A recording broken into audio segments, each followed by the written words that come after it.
Peggy 7.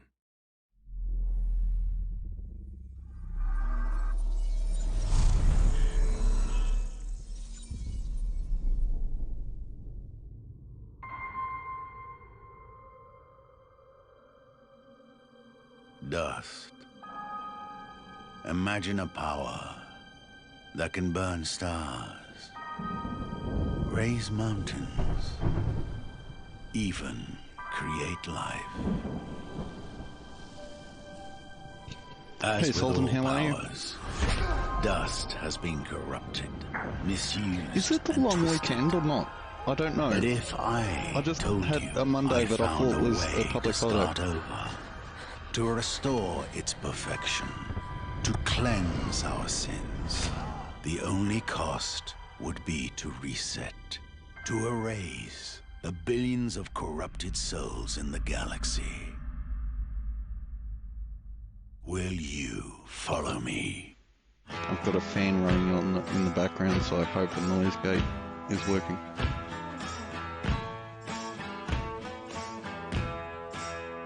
The problem is the side tone of my microphone doesn't have the noise gate on it, so I hear everything, and I don't know how well the noise gate's actually working.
Two possibilities exist. Either we're alone in the universe or we are not. Both are equally terrifying. Hello, my name is Razor and welcome to this stream of Endless Space 2 with ESG, with endless moons and deep space mining. In this episode we will start our campaign as Empire set in a mysterious universe with only the Supremacy win goal in mind. Our story unfolds in a galaxy that was first colonized by godlike beings known as the Endless, who rose and fell eons ago. All that remains of them are mystical ruins, powerful artifacts, and a strange near-magical substance known as dust. We will explore mysterious star systems, discover the secrets of ancient races, build colonies on distant planets, exploit trade routes, develop advanced technologies of unthinkable power, and of course, encounter new life forms to understand, to court, or to conquer.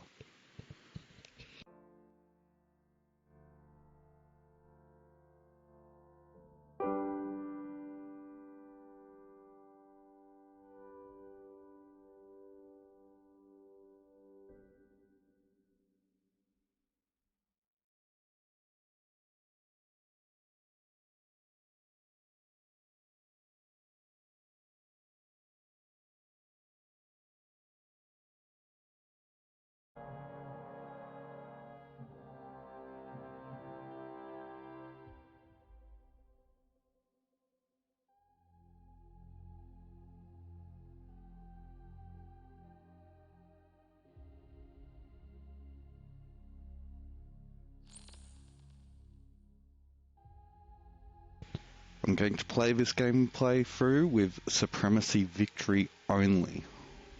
So our job is to conquer, and conquer all the major factions. This is going to be an exceptionally long playthrough. About 40 odd hours or so.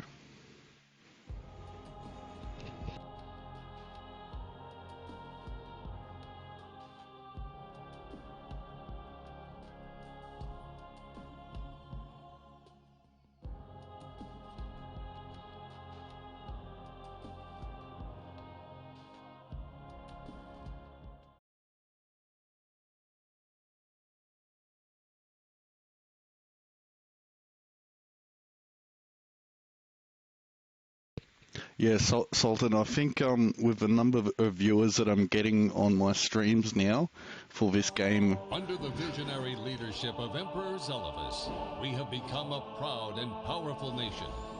It is time to rise up, grasp our future, and seek our destiny among the stars. Imagine the future that we can build. We shall construct great fleets, send them out to make great discoveries, and through their conquests, secure our place in this rich galaxy. We will discover new sciences and new life. We will greet new peoples and turn them into new patriots. Together, we shall leave our mark on history. For together, we can become anything our hearts desire. Whatever the cost, whatever the effort, let us not shy away from the greatness that is our birthright.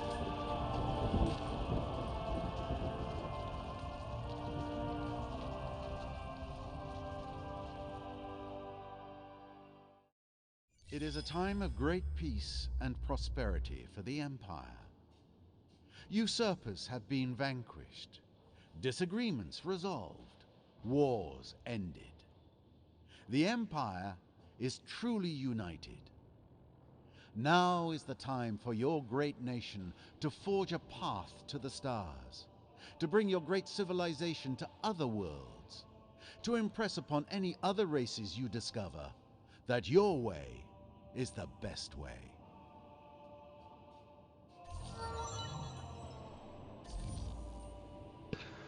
Yes, Sultan, I think with the amount of viewers that are following on, either with me later on in the night, because there's a lot of Europeans that will jump on about midnight, or people watching on Twitch and replaying my streams, I'm getting up to 100 views per stream.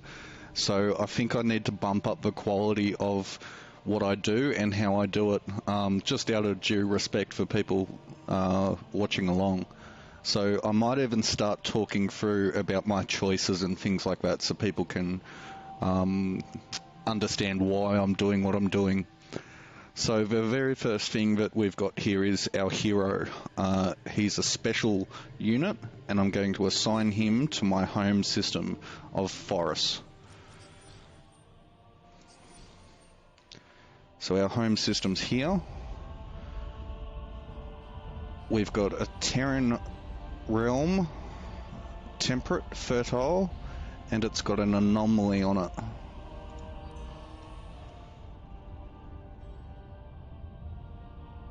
That gives me 1 industry and 2 science per person on this world with 10 population cap. That's a very beneficial.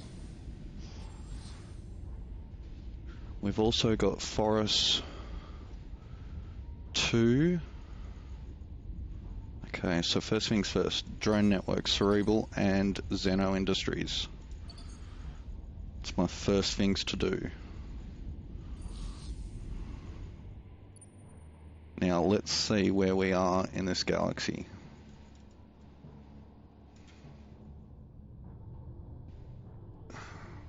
Actually reminiscent of our own galaxy here.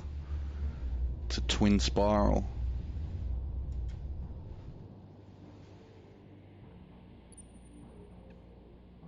If it's a twin spiral and my home system's here,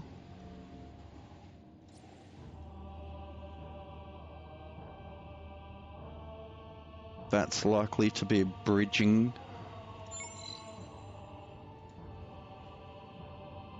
I think this is a bridging system, so the star should be out here somewhere in the midst of the black. There might be additional systems out here.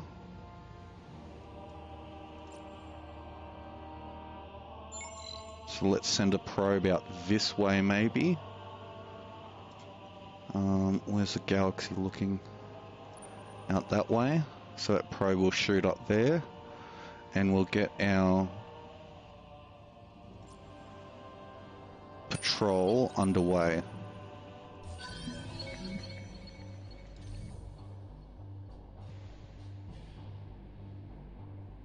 So the hero is a special unit. They are a figurehead of the Empire.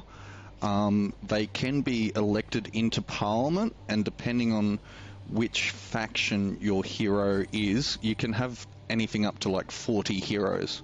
So as your hero unlocks itself and can go into politics, and politics is not, you can sway the people's votes by buying the elections out and propaganda and things like that, and then some of the perks depending on I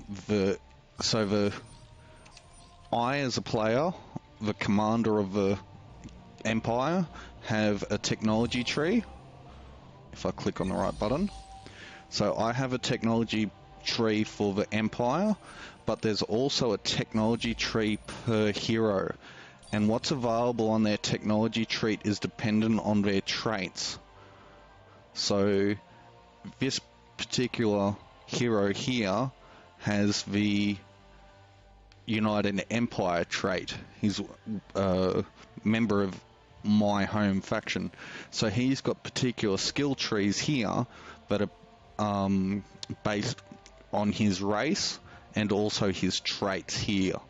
So traits for his type are down this way, and his racial traits are on this side.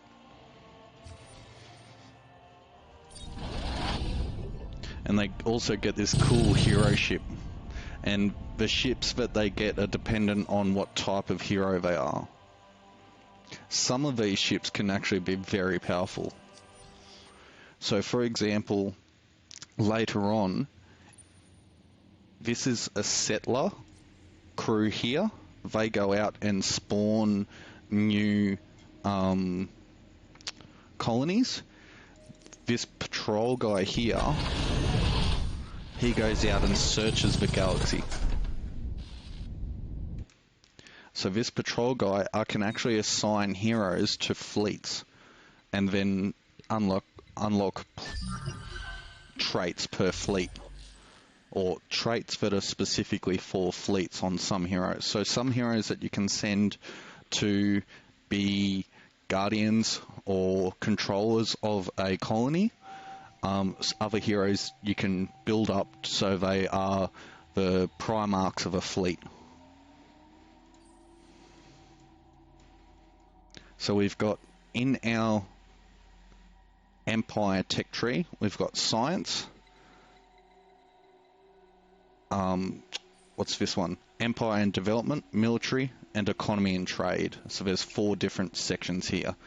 And in the midst of all these technology unlocks and science unlocks, there's special abilities all the way through here. So we have to be the first people to, out of the AI players that I'm versing against, we have to accomplish a couple of these things first to get some really powerful traits.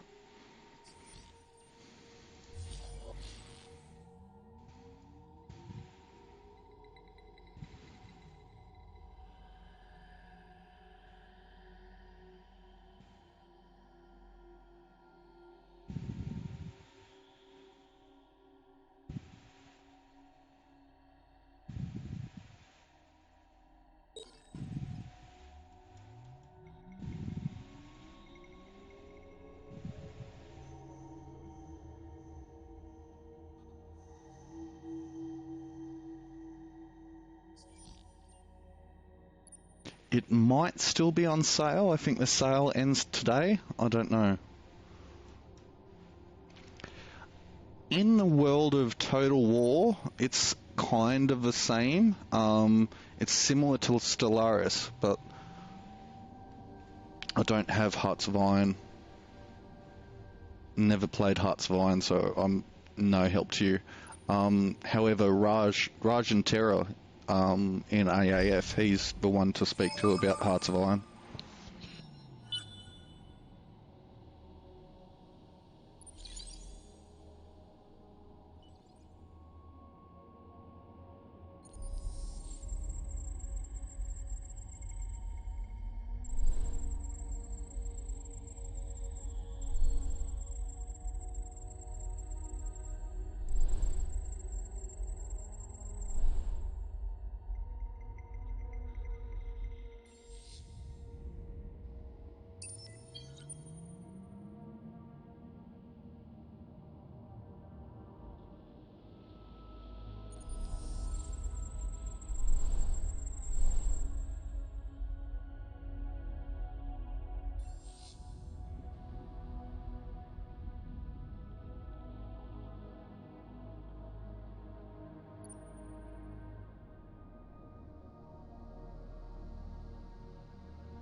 There's nothing much exciting going on really at the very start of the game.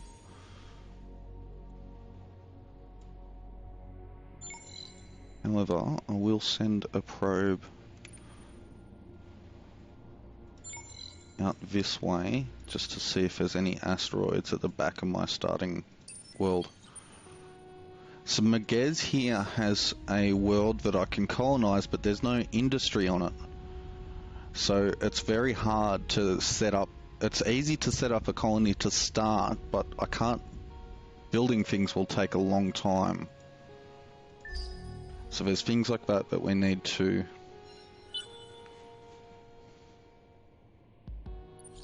be wary of.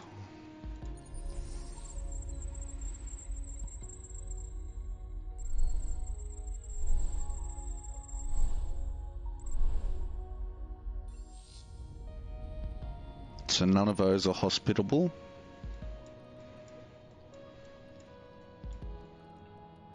Corona.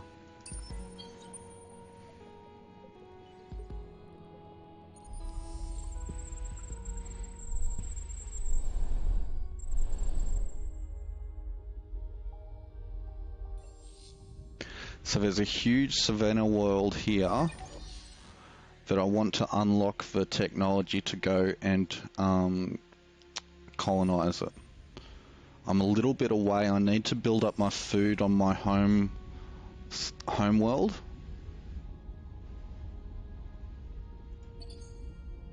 That's 15 turns away to do that.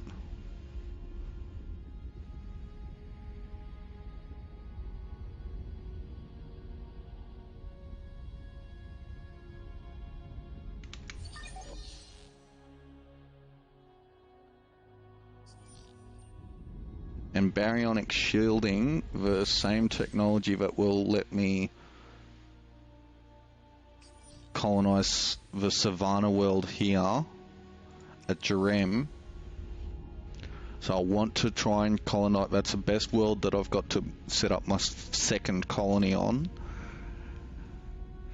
It requires me to unlock baryonic shielding. Now, baryonic shielding will also give me a bonus to my scanners and sensors on my exploration ship, and it will give me the ability to install warp drives across every one of my ships in my fleet, so that will unlock free movement. I can,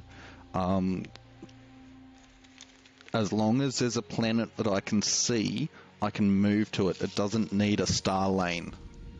So, for example, if there was a free system over here without a star lane, and I could see it, I can move to it. I can't do that right now. I need to unlock the technology for it.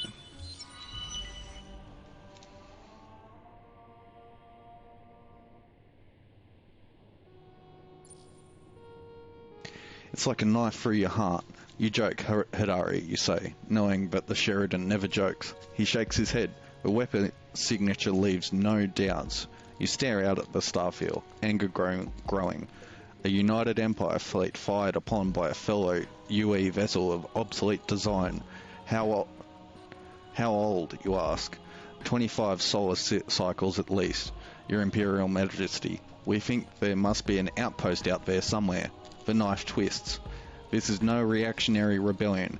This is something fomented decades ago, meticulously planned, kept hidden, with a military-like focus. Who would possess the courage, the resources, the sheer iron will to see through such an undertaking? Who would do such a thing? You thought the uprisings were a thing of the past, crushed forever when you disposed of Duke Anatov and finally united the Empire decades ago. Your heart chills. Could Lena, bitter, ungrateful Lena, have hatched such a diabolical plot? Or maybe it was Hidari, so-called first protector of Hidari Lenko. So near and yet so far from the seat of power. Or perhaps it was Petra Manzuik. She could trace her line to the great Mazari clans, who lusted over a greater power. No. This way lies madness. They are all loyal subjects. I will find the perpetrator. Slowly, methodically, you cling to the fort. A lifetime in an ocean of dark musings. Hidari coughs. What is your command, Your Imperial Majesty? I want to explore 7 curiosities because I need daily slogan to increase the food that is sent to my colonies when I first start them. So my colonies take around about 20 turns to colonize a single planet. When I send a settler ship, it will suck up that settler ship and slam that settler ship onto the planet. And then it will take 20 turns from then on to get enough food from my home planet to that colony. This improvement here will increase 50% on food on the outposts as they start to set up, reducing the time that my first colonies take to build.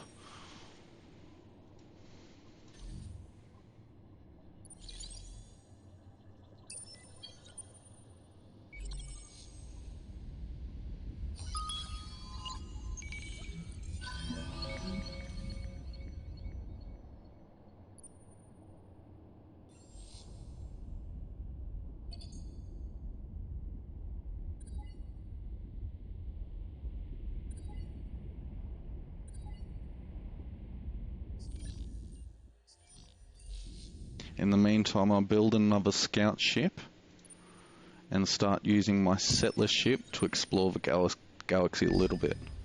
He can only do it by flight. He has no probes on him, unlike my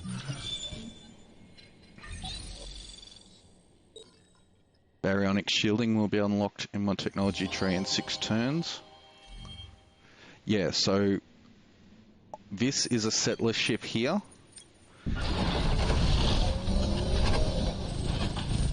It has a colonization module that I can put on and I can take it on and off. Basically, it's a drop pod that it sends to the planet.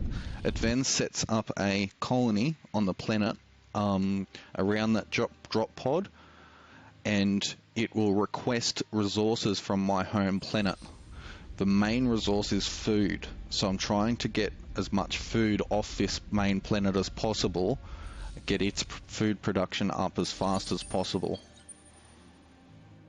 It's a little bit away, say 10 turns, but that's enough for me to unlock the baryonic shielding so I can then inhabit the savannah world of Giam 4, because it's got a decent amount of food, a decent amount of industry, good money or dust production, and a couple curiosities that will give me better unlocks on the world.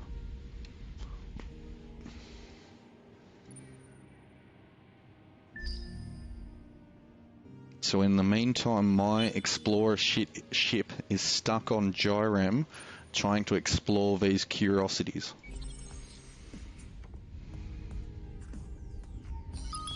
For the quest.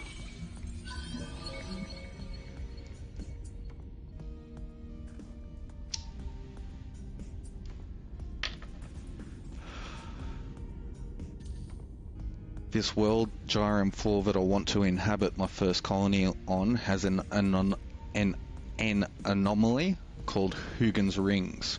It gives me a bonus to that planet type for 1 dust or money per population slot and 2 science per population slot. Because it's a big planet, after I start populating it, there will be a lot of science come through.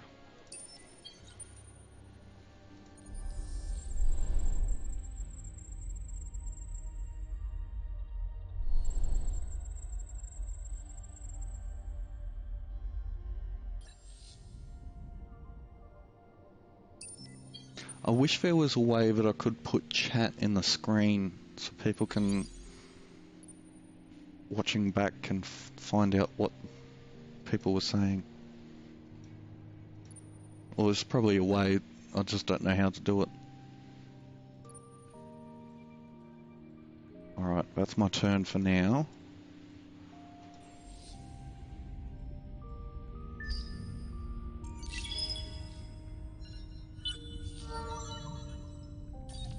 My hero on my main world has unlocked some traits.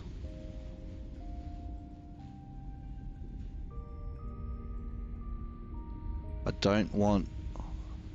going to put a skill point into world building traits.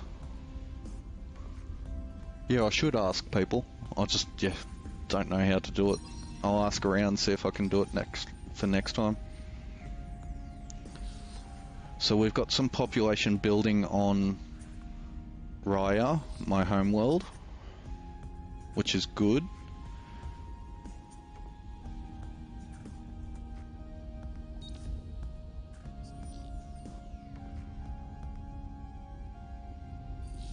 The only thing is... Oh, it does. Yes, I need to colonize Forest 2 fast.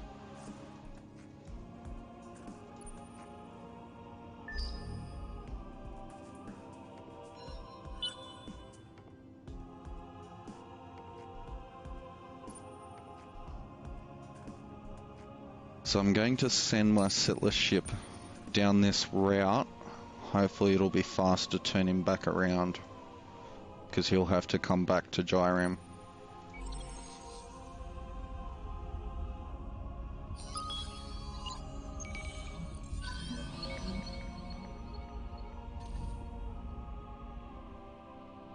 So that Savannah planet on Gyram has a luxury deposit. And I can mine the luxuries once I inhabit that world.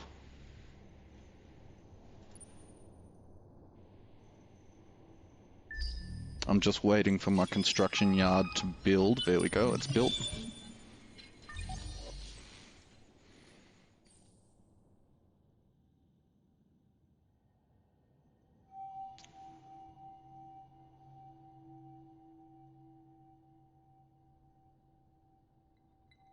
Okay, now we have some decisions to make.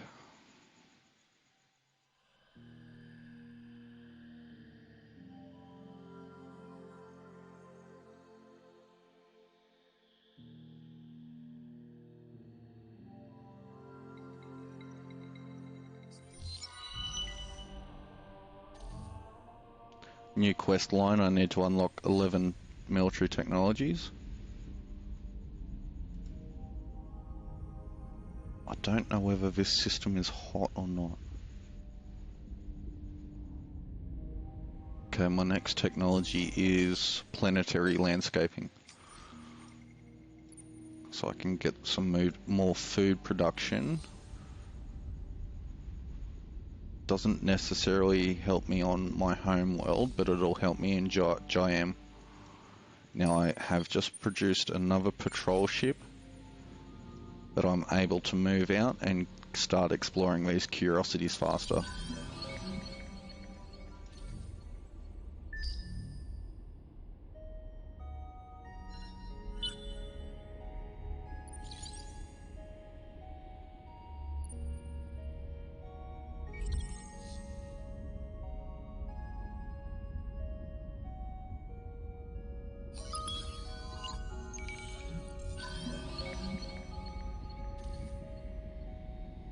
Magez is looking good, but it's very, very low on industry. So even though I'll be able to colonize it fast, I won't be able to build anything once it's colonized or turned into a settlement.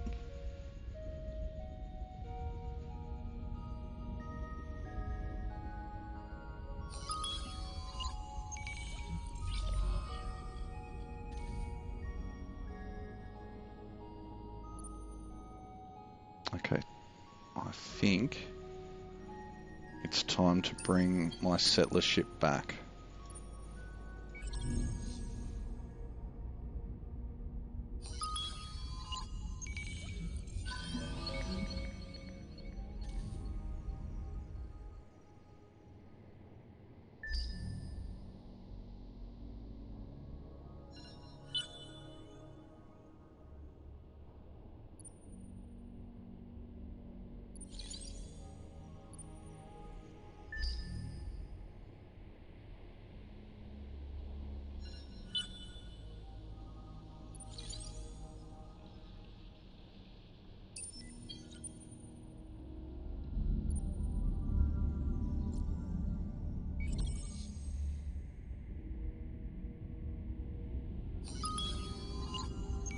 I'm not going to start, even though I can colonize the Savannah planet on Giam now. I'm going to wait till I complete this quest to get a bonus from the quest. Oh, I can do that bonus now. Okay. I might need to end the turn. I may need to end the turn. No, there we go. Done. Got it. Success. Your exploratory fleet found and crushed the rebellion. Not much was it worth keeping, but the records did provide some interesting insights. The biggest shock, however, was the identity of the rebel leader. Your sister, Lena, wasn't blessed with only one child, Victoria. She had another, an identical twin, Julinka.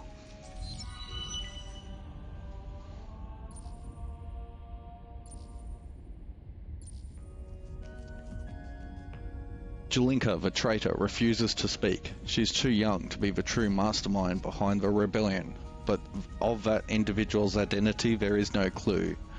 You will not sanction any violence against your sister's blood, so she languishes in solitary confinement in the deepest depths of your inquisitor's redoubt.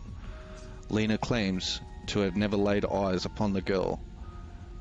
Claims she must have rustled away at birth and raised by those who plotted against the Empire. Of her twin, Victoria, there is no sign, the girl going to ground as soon as she heard news she wasn't a lone child.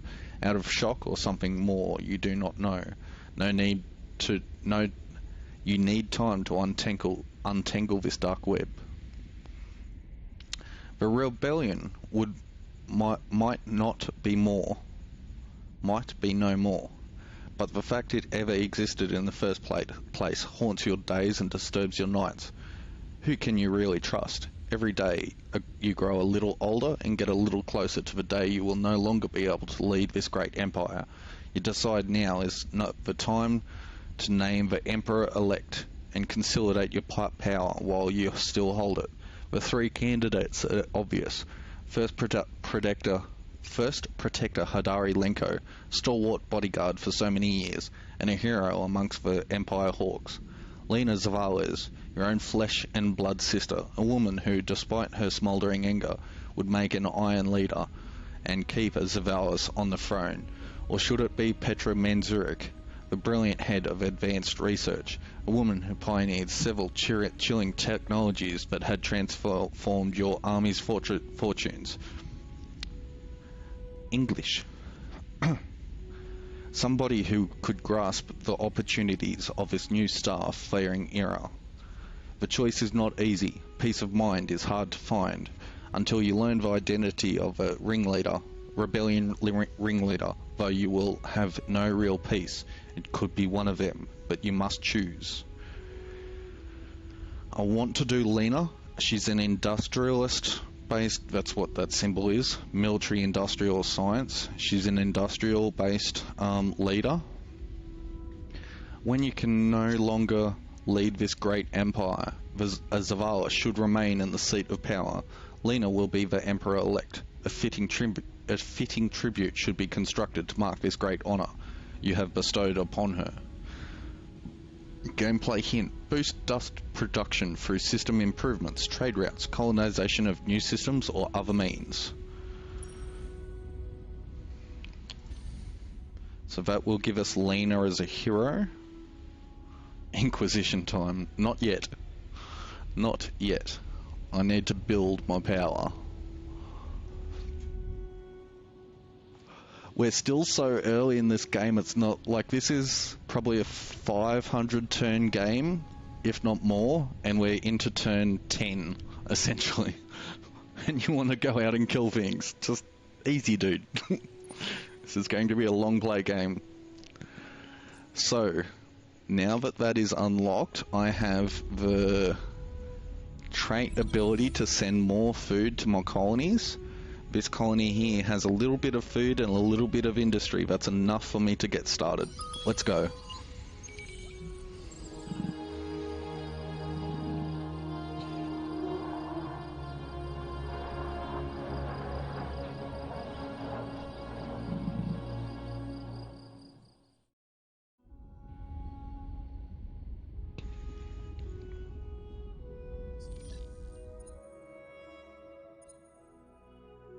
Produced at least 76 per turn for my empire. That does not mean that if I spend money, it'll be of a detriment. However, I can spend empire influence and money to reduce the amount of turns that it takes to build this colony. So instead of 20 turns, it's now 13. So that's both a bonus from the quest I just completed and putting both empire influence and money into sending food to that colony. So now that that's done, this system is almost completely explored. There's still one more, 2 more signals here that I need to explore. And 1 more on Magrez before I can move my exploration ships off.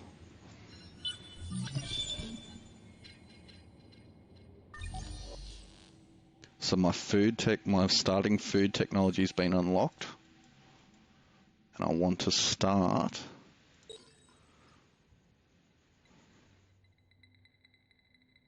doing military.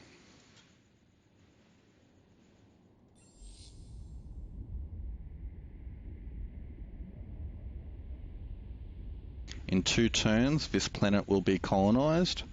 So I'm colonizing across the system here.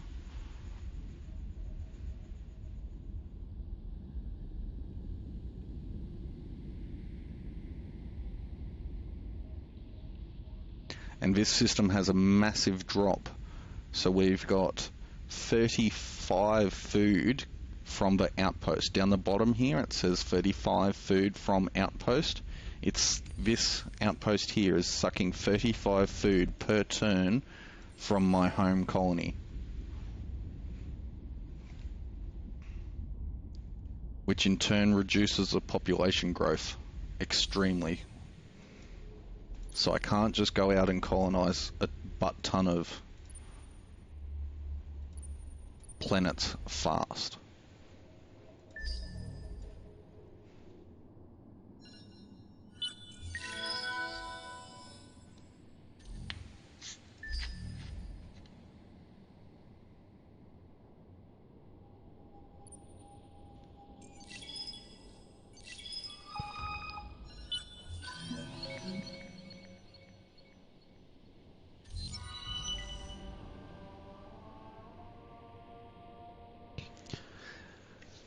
There are heroes, and then there are heroes. Legends of prowess, familiar to all, yet witnessed by none.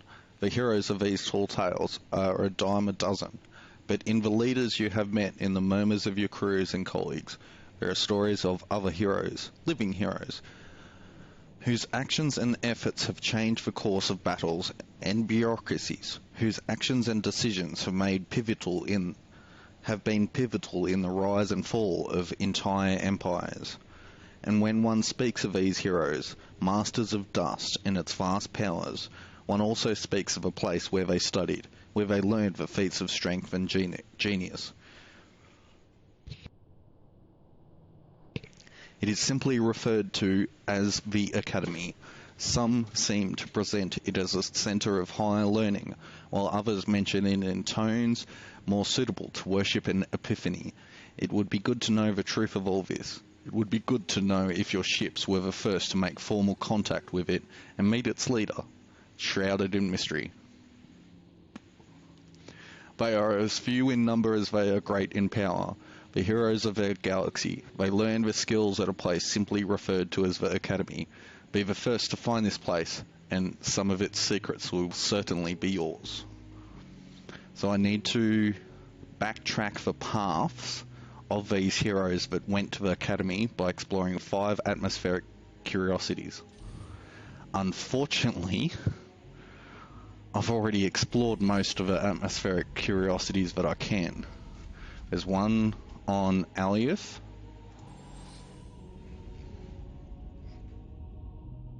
There's one on my home base. 1, 2.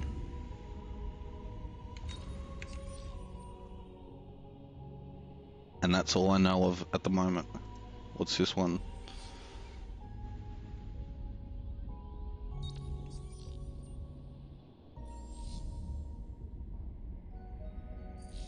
I've got 2 that I know of.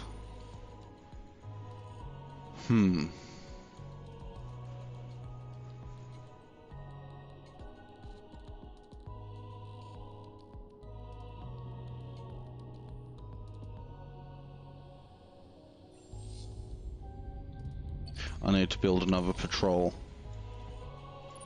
I need to get out into the stars fast.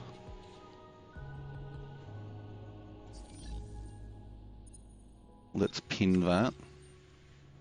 I need to be the first person to find 5.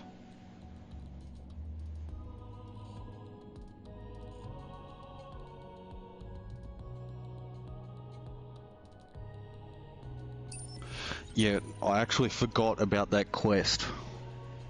So I started exploring systems, yeah. I had to complete the first quest to get a better start. So it's kind of... We'll get this one done.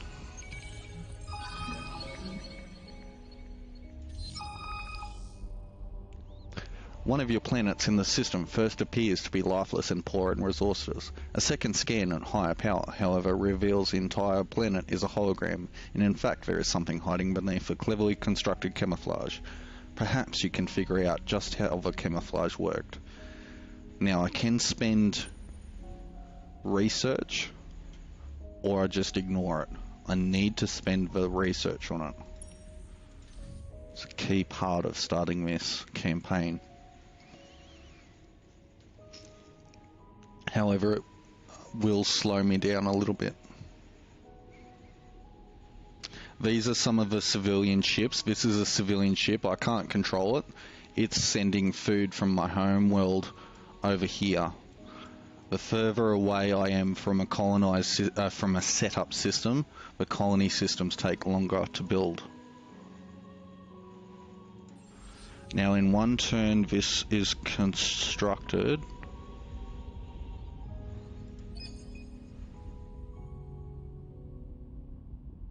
Which I can also study the atmospheric conditions in the same turn.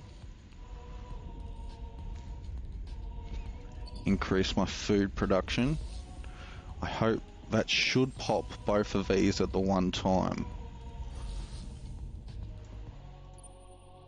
In the meantime, I can save this guy's probe up, because that's a life form left here, and get him going out here. And this guy can start going out here. Do you have any atmospheric? There's another atmospheric.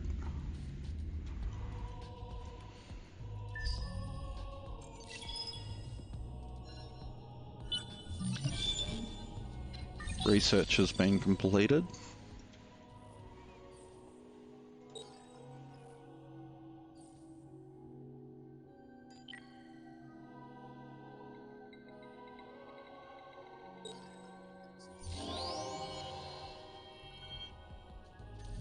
Technology's just been unlocked.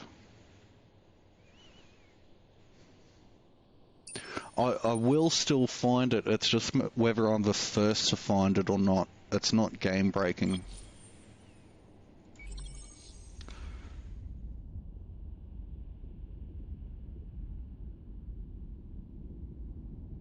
Ruins or signal?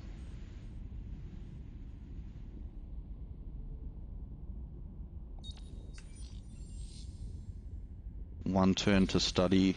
So I'm using the colony here to study the atmospheric, not a probe. +3 on fertile, +2 food. That's a good little race to have. The nearest.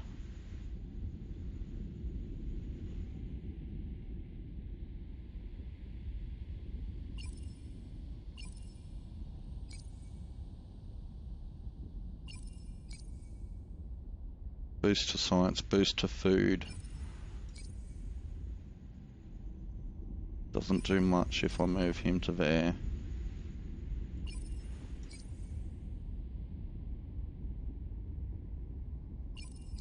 Let's get a... yeah, let's keep that.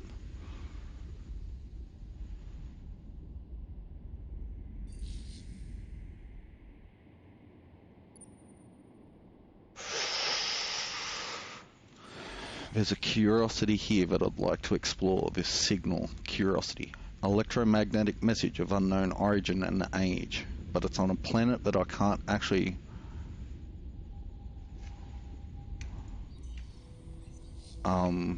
inhabit just yet, and it's a long way away from me being able to unlock the technology for it.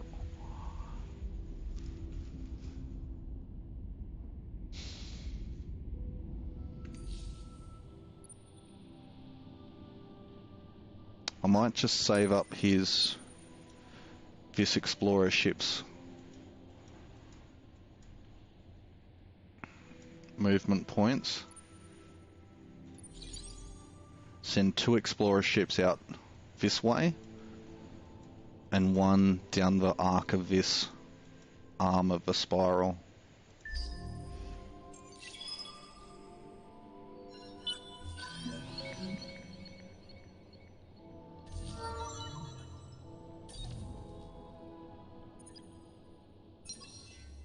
Just finishing off the optimal operations expert in my heroes tech tree on my home planet, and my home planet also found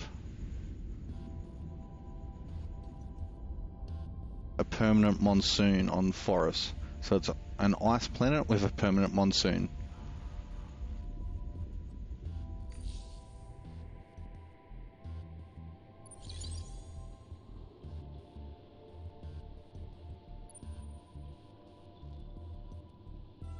Now, was there an atmospheric here?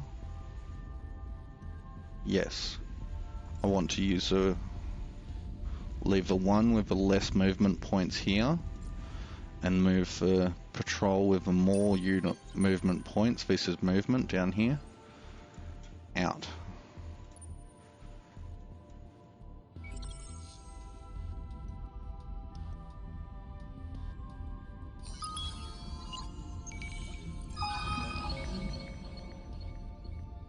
Done. That's my atmospherics done. There are ruins in this system, old enough and sophisticated enough that they must come from the endless, where there are machines within machines, some of which are still running, and others that are so alien you're not sure how to tell if they're running or not. It will take time to investigate properly, that is, if you don't take the dust and run. Yes, investigate, please. You have 80% chance to discover something in 20 turns. Cross-referencing signal information and known hero movements indicate the Academy is likely in one of 3 systems. It is hard to find out which one it exactly is and meet the pursuant being who founded it ages ago. Done. No one is even sure of the origin of the being that founded the Academy, whether they are human, endless, alien, or some unknown form. All stories agree, however, that any being touched by dust who finds that secretive place and survives its rigors emerges deeply changed and greatly enhanced. A visit, a word with a leader, an understanding of why the Academy exists and what purpose it serves. There are many mysteries surrounding the Academy, and claiming it is either a place of research into dust or a profitable services business seems somehow a bit glib. The Academy appears to be located in one of 3 systems. Visit them with a fleet, and you may be the first to discover them. Explore the 3 indicated systems with a fleet in order to find the Academy and its leader. So one is across the fucking galaxy.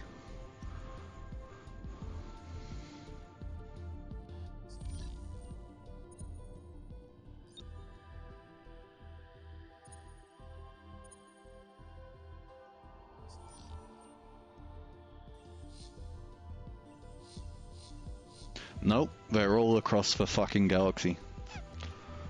Okay. If that's the case, can I modify?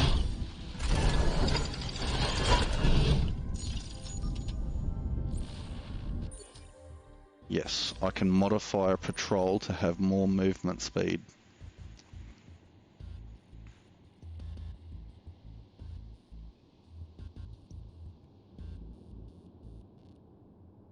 Do I build it?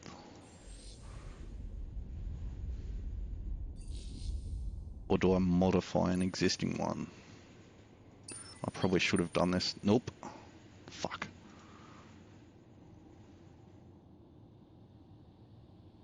Meanwhile, you can go out. I didn't realise that he had no movement points. Anyway, let's keep searching down this arc.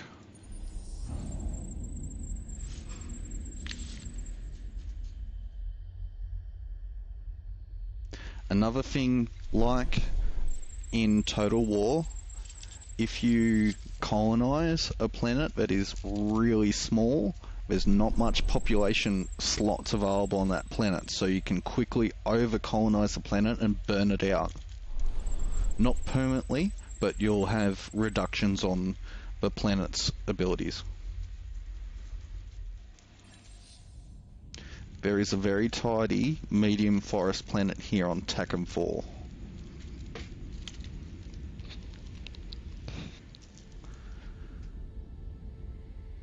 So if I was to build another settler ship, it'll take me 1, 2, 3, 4, 5, 6 turns to get from my home planet to Takum.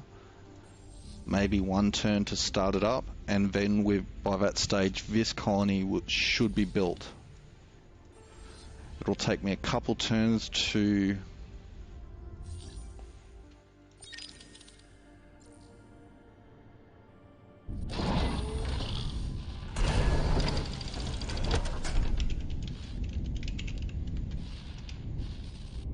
long movement patrol.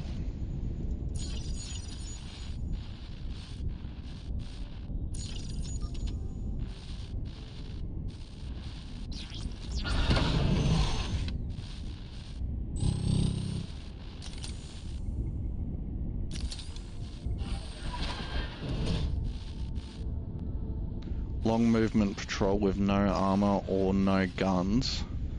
No, I want armor and guns, please. So how long will it take me to build that? 3 turns.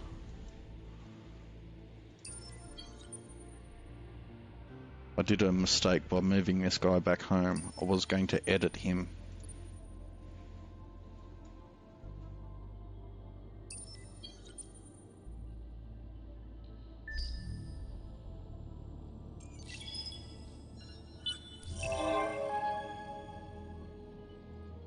Fuck me.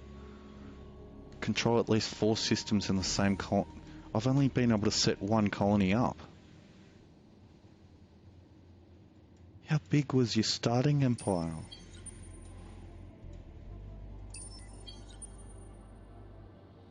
Oh good, he hasn't actually moved off yet. No, he has. God damn it.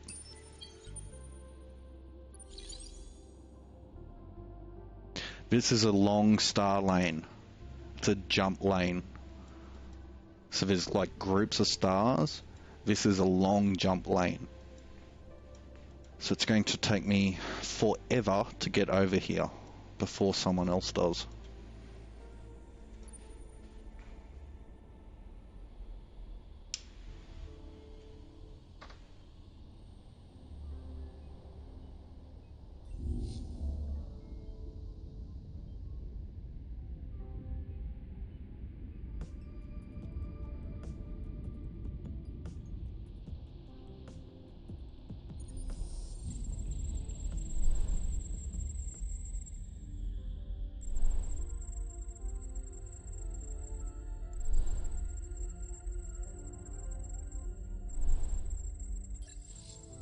It's a very good science system, but that's for later.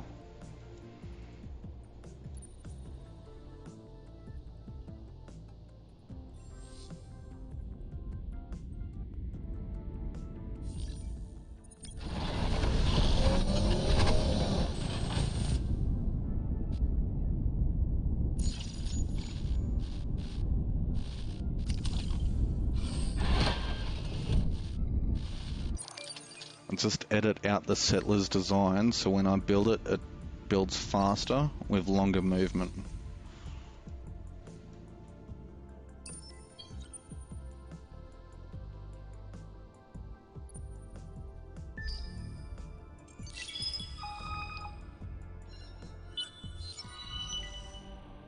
An emissary from the Academy arrives, dressed formally.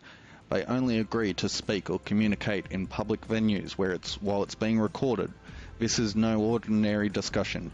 It appears that the head of the Academy is indisposed and various organisations with the Academy are beginning to operate with a certain degree of independence. You are provided with a few names on a list, a small explanation, really a marketing brochure on the Academy's structure and organisation.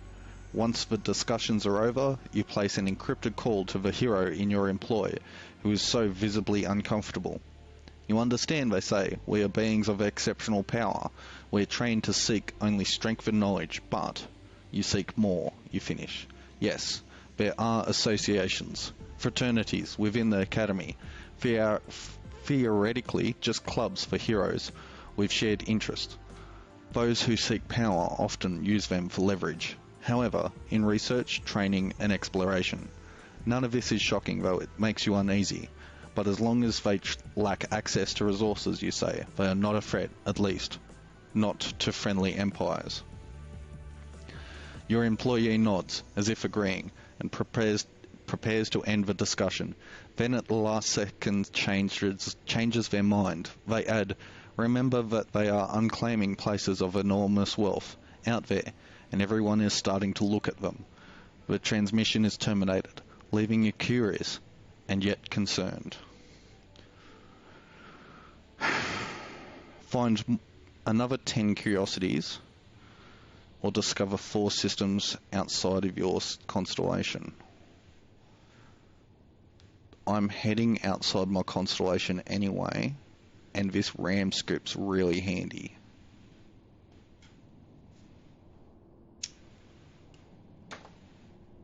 It's a module I can put on my ship. Discover 4 systems outside my constellation. Now my constellation, god damn it, crosses that jump path.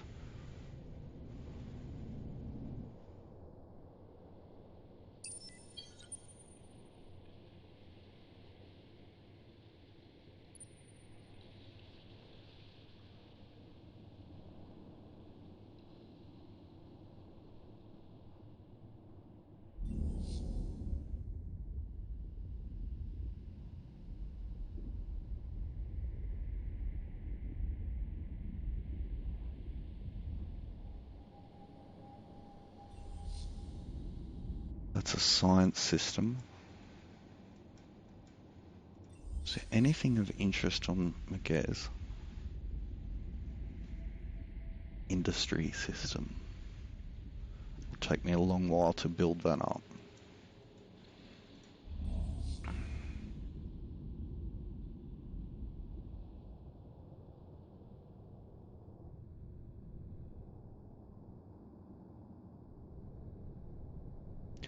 Control at least 4 to get a 15% bonus on food.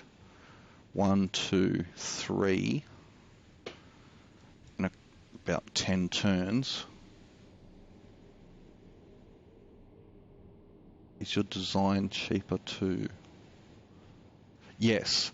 On that, I know what you're talking about. On my settler here. Sorry, I'll just wait for all the noise to finish. On my settler here, when I take a module off, the construction gets cheaper, which reduces the time it costs to build. Obviously, taking a module off, you have to kind of weigh the pros and cons, but because I know that there's no pirates or enemies down this lane of stars, I can take my guns off. So I can increase his movement. I think I'm going to do that. So I'll spend this exploration point probe on. So I've got 2 luxuries here, deciduous trees and super spuds. So when I colonize it, I'll have luxury coming in. I think it's time to move my scout onwards. Maybe, I'll be very lucky, but maybe he can jump across this. I don't think he will be able to though.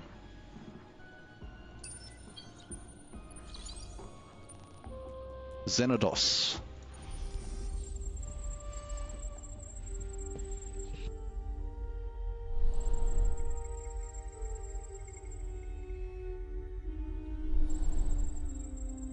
Yeah, that's what I'm planning to do, Sultan. I'm planning to place a colony while I do multiple things at once. It's just a matter of prioritizing which ones I do. Now, if I'm heading to these 3, you can hardly see them. There's 3 signals here. There we go. That's a little bit better. So if I'm heading here,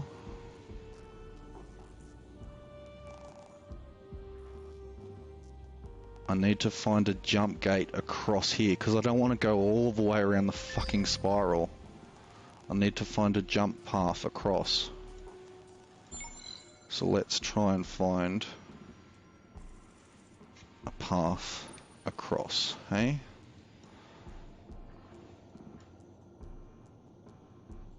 Just like a maze, sticking my hand on the right-hand side of a wall. Let's continue right around.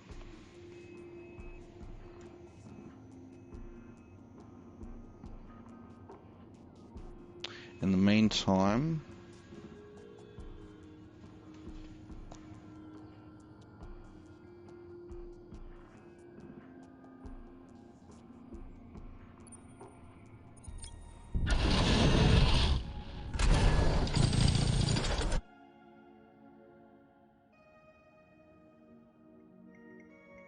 so these 2 exploration ships are just pathfinding for me at the moment. This exploration ship here will be my speeder.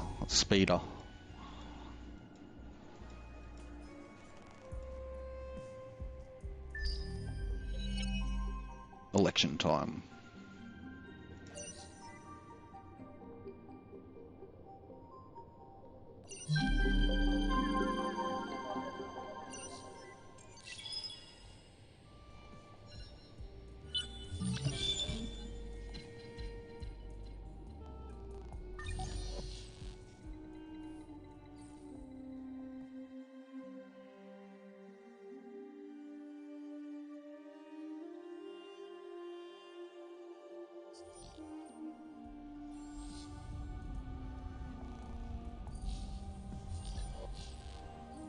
So I want to build my science up, and I can do that with perv scale.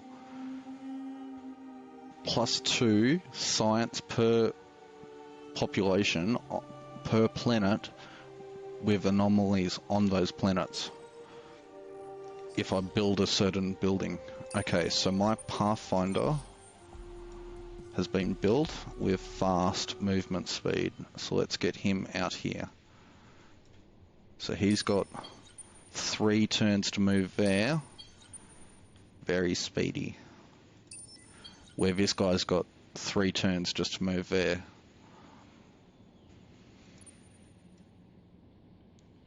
Let's send another probe out that way. And hold him in this system. Get him moving down here.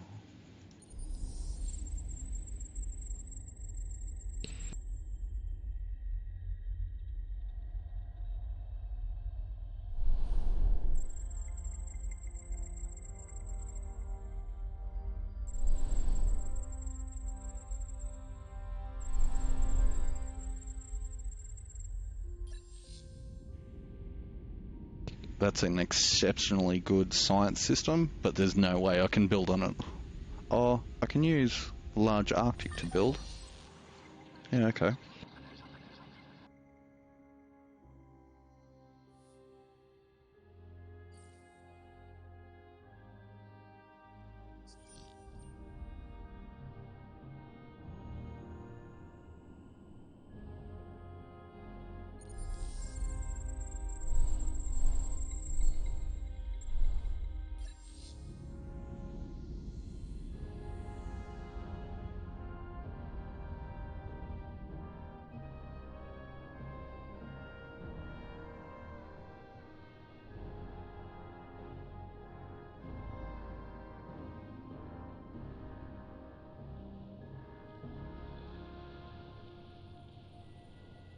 The way that this is building, there might be a shortcut across this.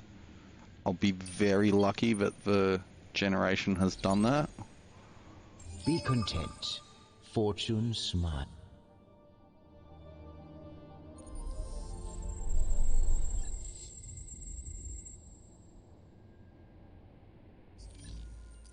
Your contact with us brings more worry than joy. Horatio, do not trust you.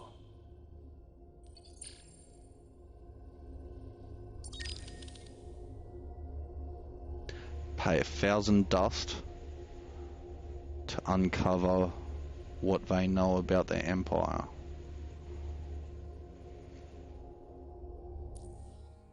Come to pry on the most stunning man in the galaxy again?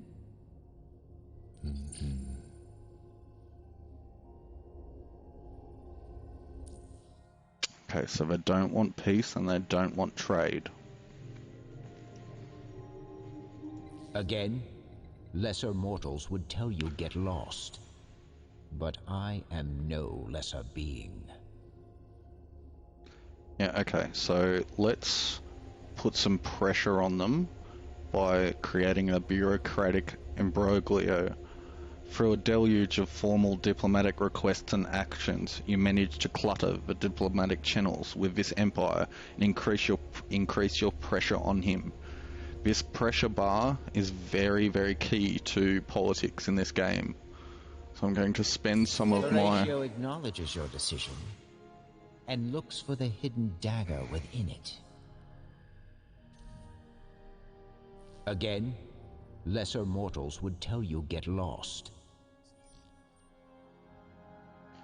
So I'll increase my pressure on that civilization and then ask to share some map information. Well, I say share, I want to take it off him. I don't want to share it with him.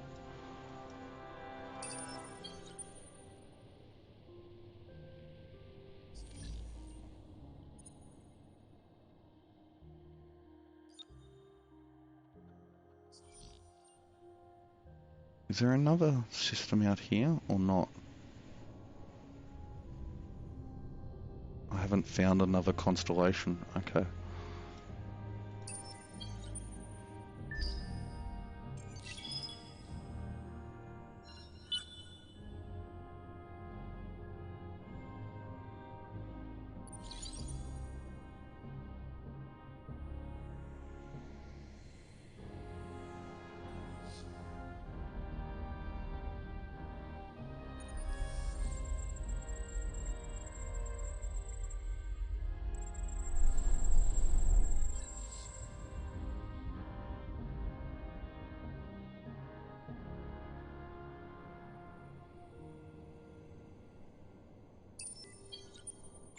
A settler's been built, and it's really a good time to uncover this huge Terran world here. Lots of food, lots of industry. And that is compared to this system here. It is mainly about money. So we've got a money system versus a science and money system. Okay, little bit of change of plans. I'm going to get this settler to come to Wassat. He's just taken off there. This guy just disappeared somewhere. I need to find this jump bridge, if there is one.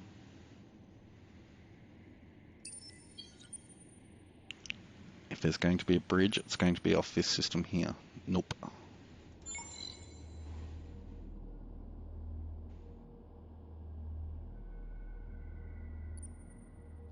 There might be something out here I can warp to.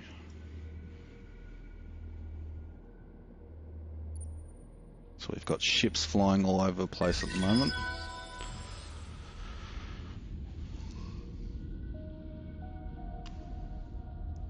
Plus 10 science per fertile and per planet. That's the one that I wanted to unlock from my science research, or for my science research. That'll boost my science.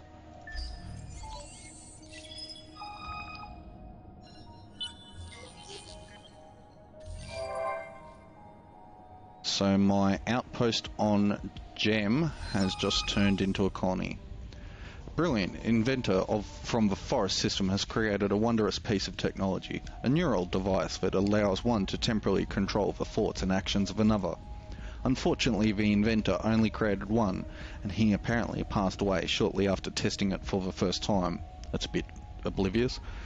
There is a lot of hullabaloo over what to do with the device now. Destroy it?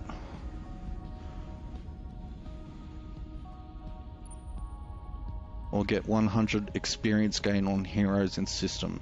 I want 100 experience. Let's take that.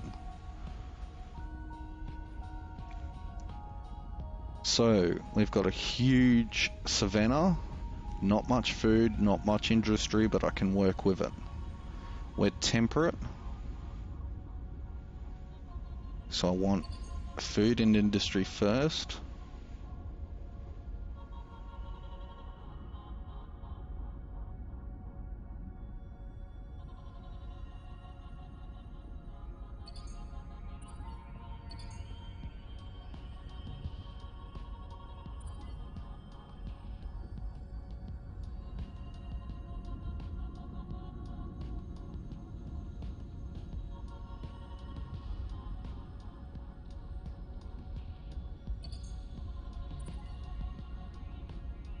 Let's get that industry built up.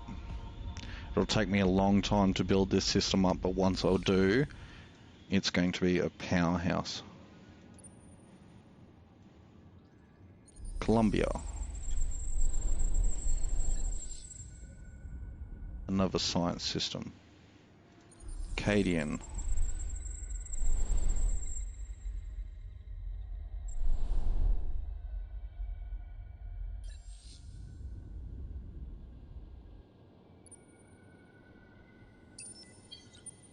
Let's keep exploring this arc. So on this side I'm following the leftmost arc to try and jump across. On this side I'm following the rightmost arc. Denmark.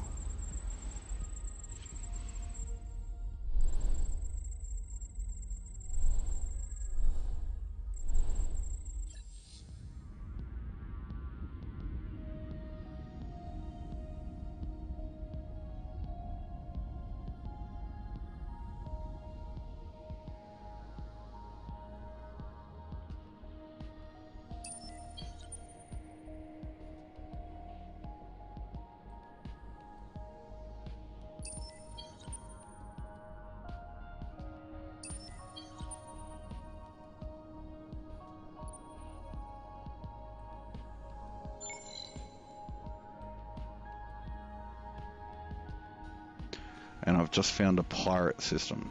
It's not good, but not bad either.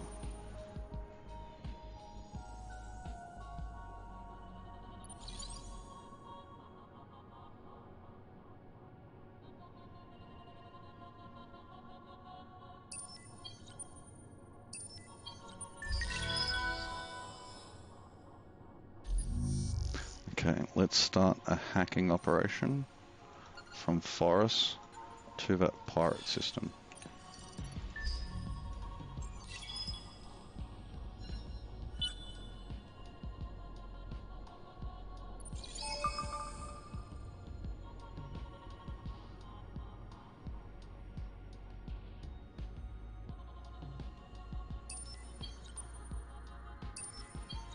That pirate fleet's following me.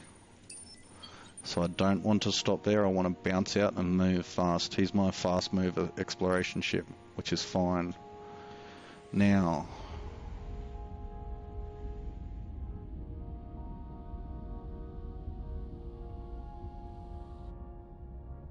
I still haven't found another constellation yet, but that's okay.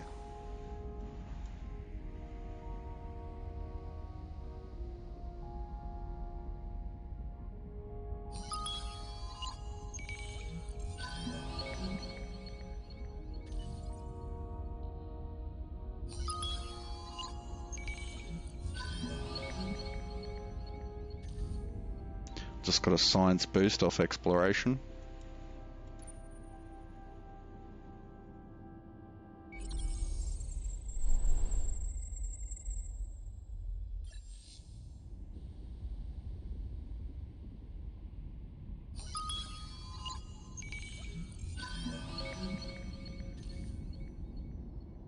How's my food production back on my home world? Good.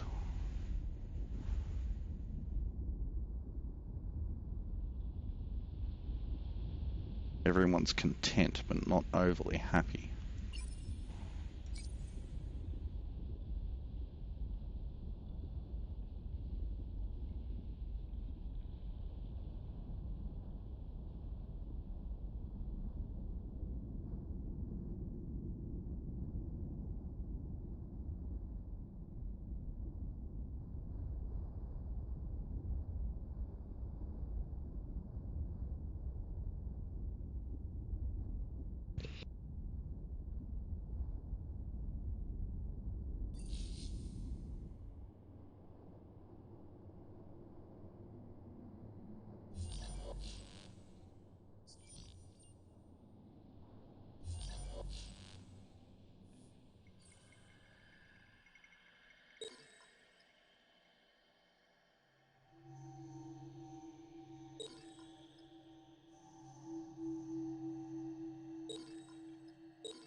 So I've just chosen to build another settler.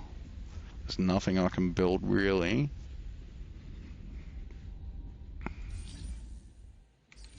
Let's have a look at this pirate fleet. Do I have information on this pirate fleet? Pincer 53 attack, 67 defense. My patrols.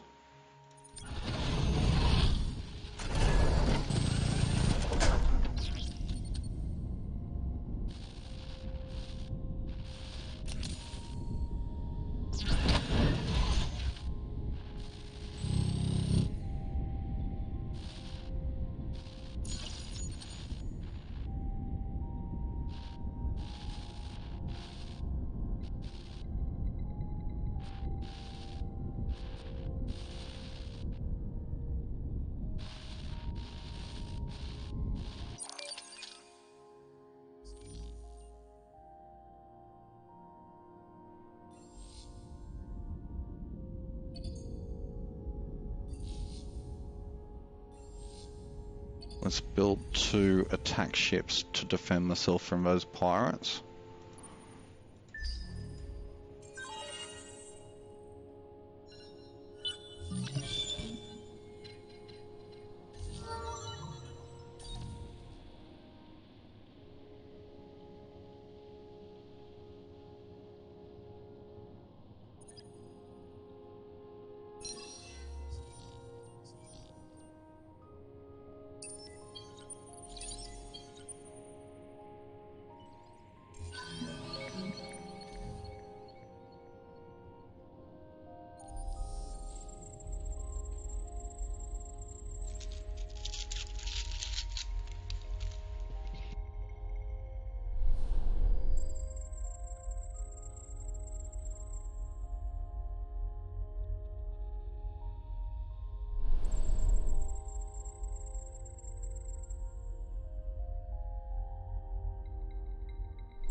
Just creating an outpost on WhatsApp.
You've spent science to maybe discover something more interesting.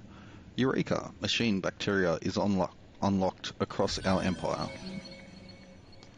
Kairos, when discovered, was a planet whose environment was so welcoming that it was taken by many pre-dust endless sects as their proposed paradise. Unfortunately, conflict and strife exploded over its care and exploration, and a grey goo nanobot plague was unleashed as a suicidal doomsday weapon that destroyed the biosphere. It exists today as only as a memorable and object lesson.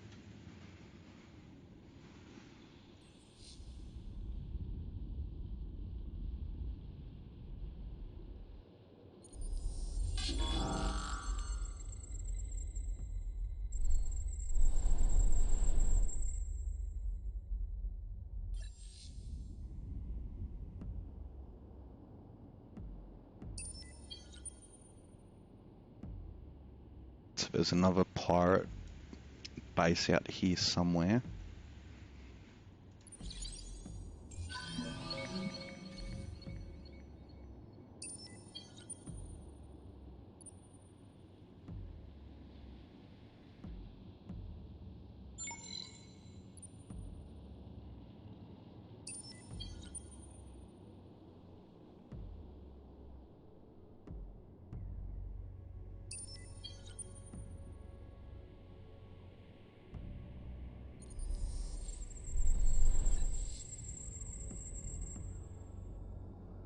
Now I'm trying to be sneaky and move from Heedle across the space here. I need to get this ship moving. Fuck, it's in a fight. It's got no armor. Oh, a little bit of armor.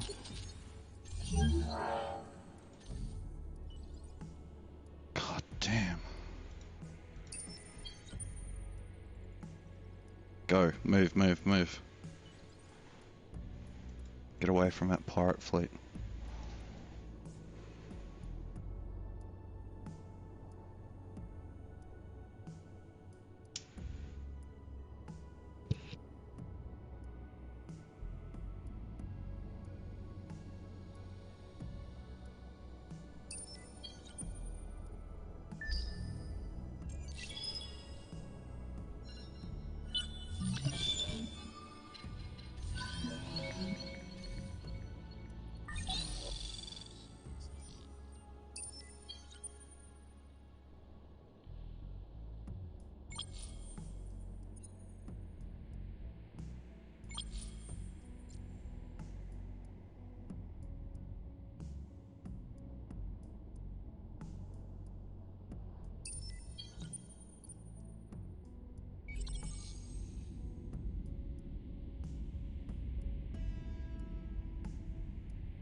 Your contact with us brings more worry than joy.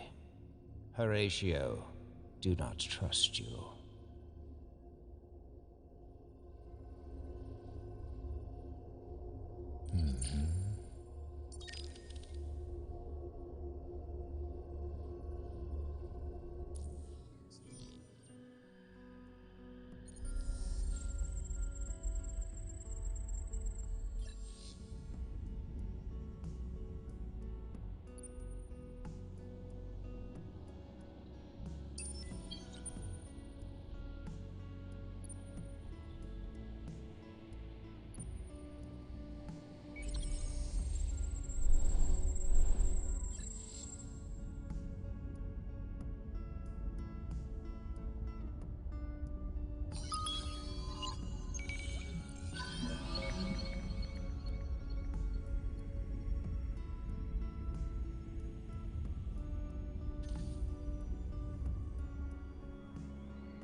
Good, there's a way into this spiral.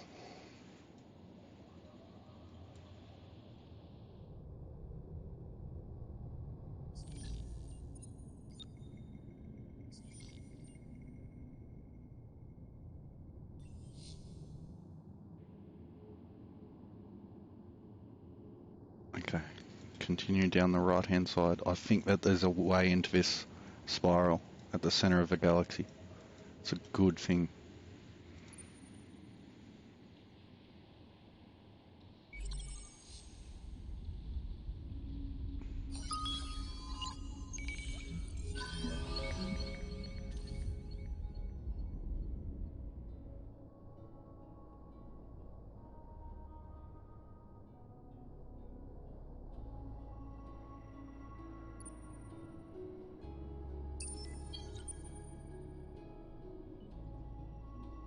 Follow down the left hand side of this, out into the arm of the black.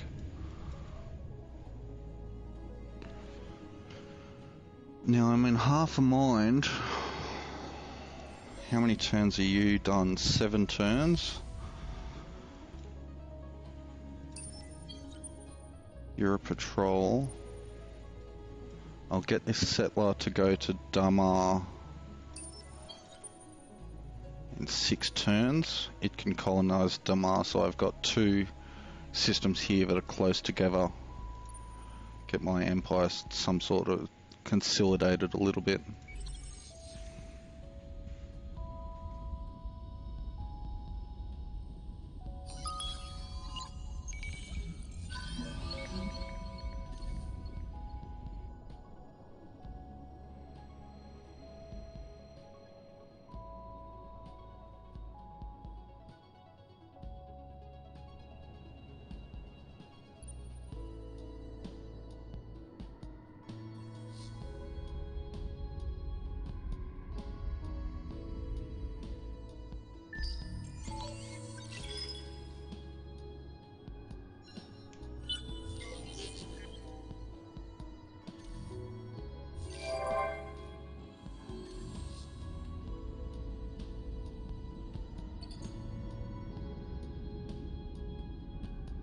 Magnetic field generators on my home system will give me a decent boost to my science.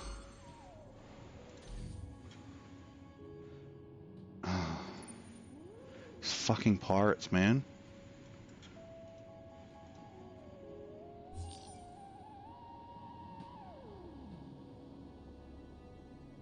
$43 damage. 110. I don't think I'll beat them, and there's another pirate coming. I need to flee from this battle.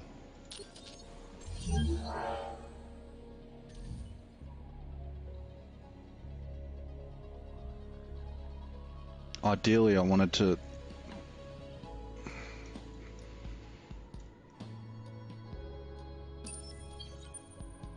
I'm going to need to escort my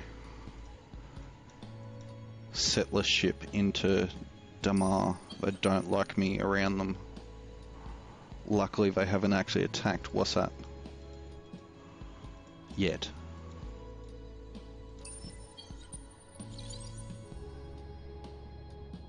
Is this my entry in, or is it a false? Yep, that's my entry into the system, into the center of the galaxy. Let's go.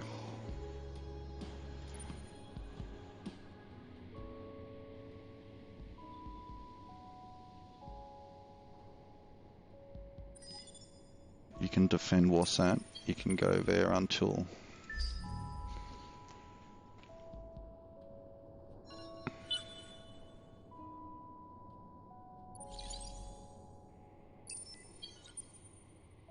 God damn it.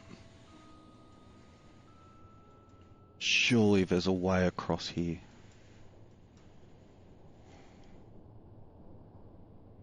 Took a dead end. Is it worth taking a turn to send a probe out and see if I can jump? Or do I continue around the arm?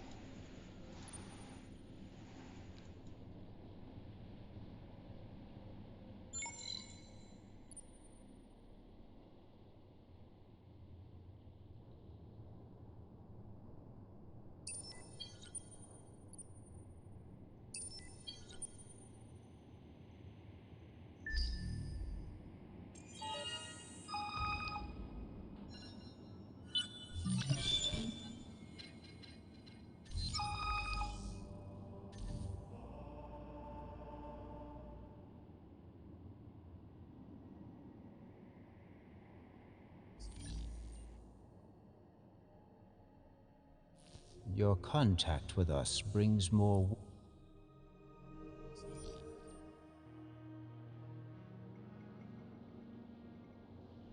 You okay chilling out in my system? Oh no, you've moved on. Okay.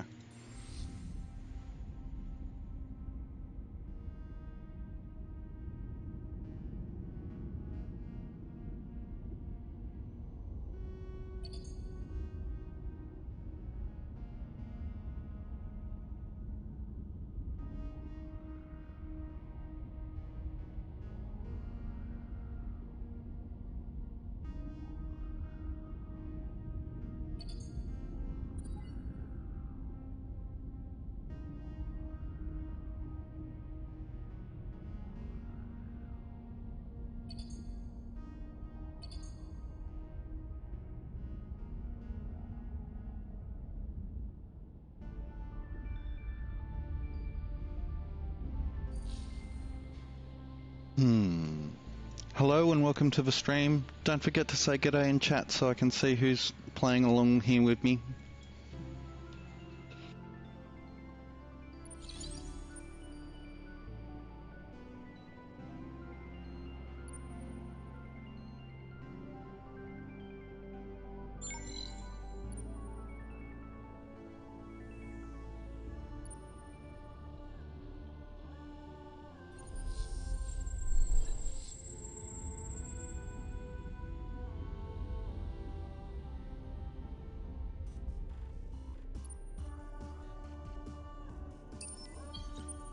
Yeah, I'm just watching chat on my phone, and OBS doesn't like telling me who's actually viewing. Like, I've still got 40 viewers in OBS apparently, but I'm not actually.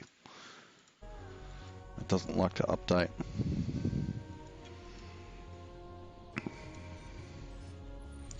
Okay, so our system exploration's going fairly good, all except I haven't found... This is a massive constellation.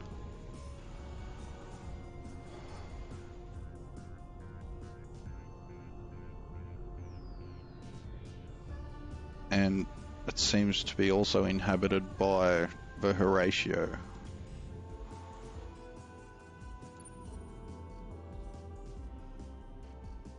While this guy sits here, he is building up his movement bonus though.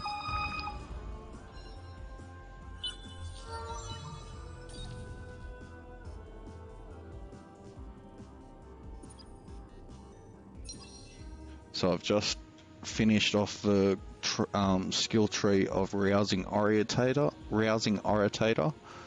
on my hero in my main system. Good. There's another system here that I can jump across to. And he's full. Good. Only takes me 2 turns to do this jump. That's what I was looking for. All this way around this galaxy. One of your systems, on some of your systems, an antiquated classification scheme used to categorize minor civilizations has the religious community up in arms. The classification system is mostly meaningless at this point, but to officially accede to the protesters' demands would be a small bureaucratic nightmare.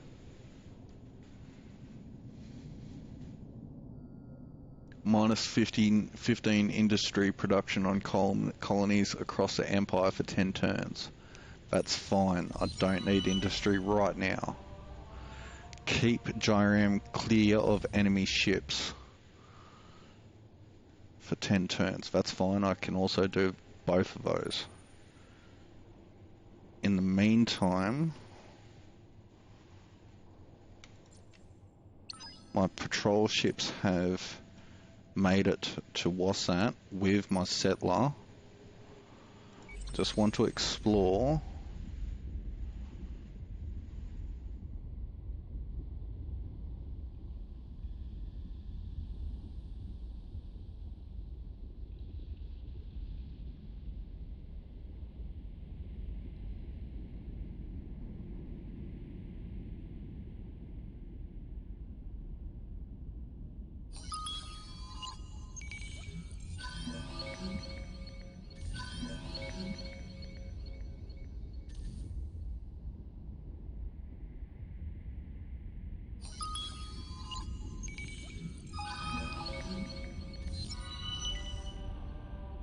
The expedition made landfalls days ago, but nothing has been heard since they entered a region of mild seismic activities on the second day. Electromagnetic analysis of the region suggests that their communication equipment should still be functional, so a lack of contact is unlikely to be a technical issue. What should you do? Stay loyal to the missing team and send another party down to investigate? Or keep everyone aboard and not expose them to unknown risks? You have a bad feeling about this. Yes, I'm going to rescue them on planet Denmar 3. Please. You owe the expedition team your loyalty. After all, who will serve you in the future? If they think you will abandon them at the first sign of danger. Your scientific council, however, has advised you that the action is not without risk. They estimate a 20% chance of the entire fleet undertaking the search being lost. That's fine.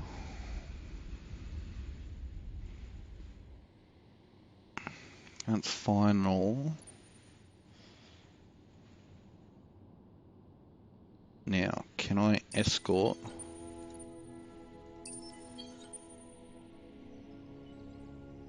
my settler ship past the pirates? Yes.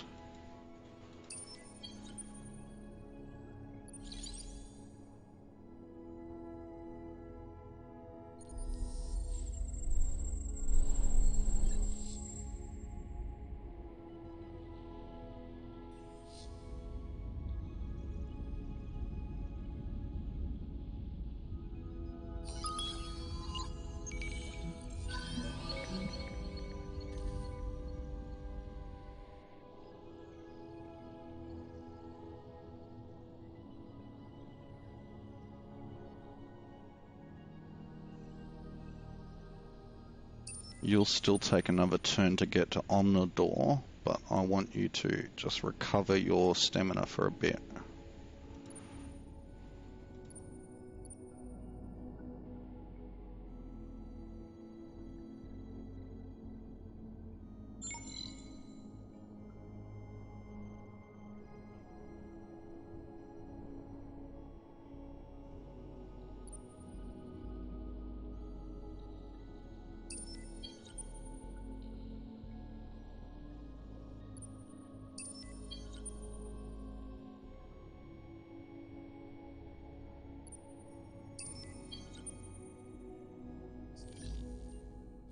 Your contact with us brings...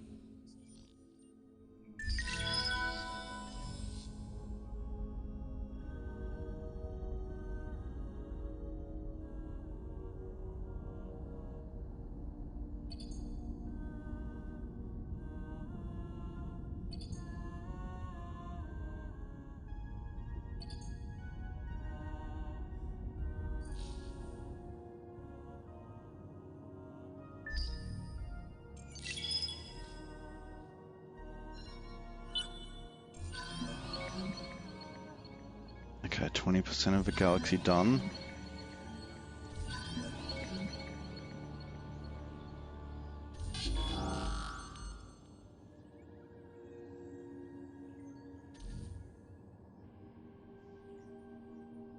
Oh, you could have waited one fucking turn.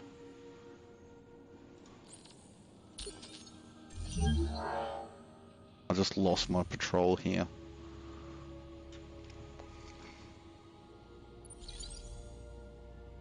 Well, guess what? Let's go fight. My 2 armed patrols.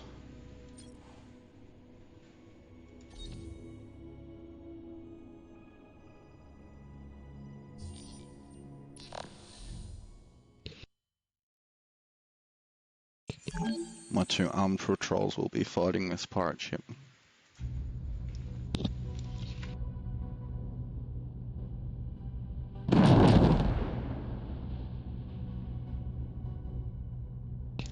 With her Horatio, I'm 400 influence. Hang on, I'll chat after. This'll get noisy in a sec.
See this battle plan here where the enemy have a path and I have a path?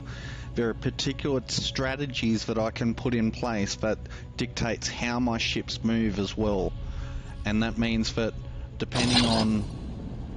That also means that I use those strategies for different types of fleets that I've fitted out with different weapons and different defences. So it's in depth, the combat system here. And that's space combat. There's also land combat, which is an entirely different thing. What was I saying? I was waiting for my influence, the Empire influence, to go over 500, so I can then flood... Your contact with us brings more worry than joy. So... Horatio, shut up, dude. Yeah, I don't care. So at the moment, they're putting more pressure on me in political power than I am on them.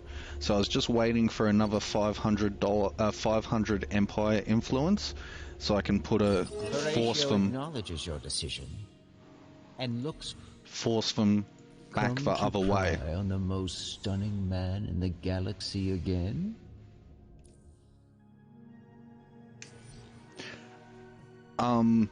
I won't be able to ally in parenthesis until I'm an established empire. I've only got 4.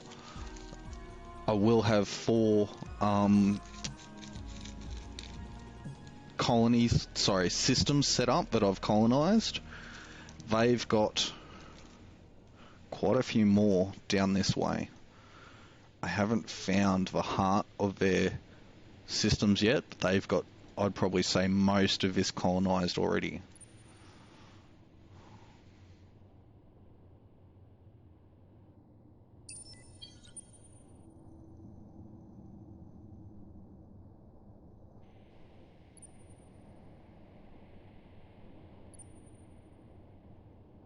So I'm going to make this patrol defend this planet.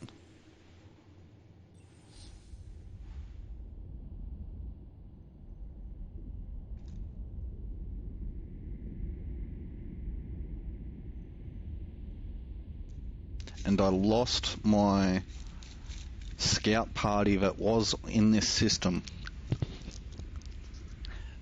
And I was going to use that scout party to uncover some of these curiosities on Damar,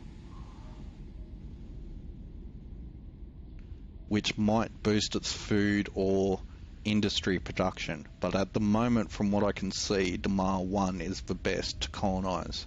So it's got high food, high industry, or medium industry.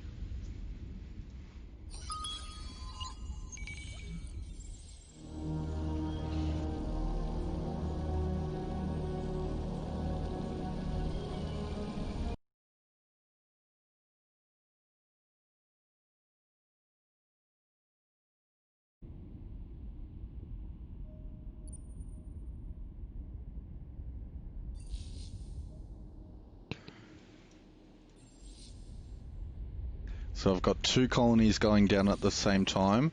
They're both sucking a massive amount of food out of my home planet.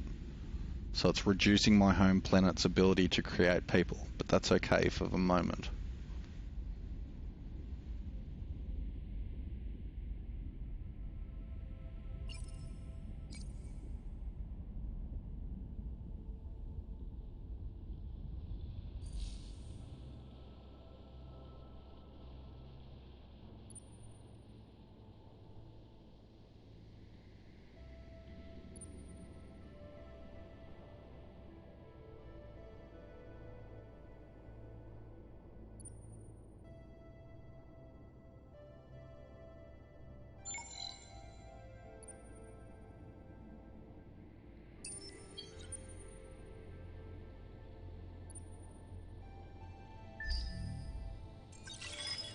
It's a bit, I'm still at the start of a start game, so it's a long play. So turn 34 of probably 500, not even, say, 6% into the game yet.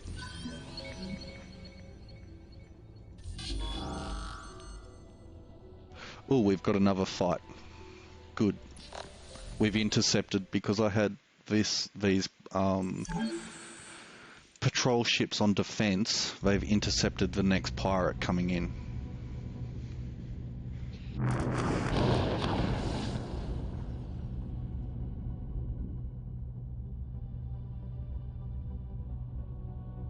Yeah, I wanted to uncover some of the other curiosities on the system in Damar, but because the pirates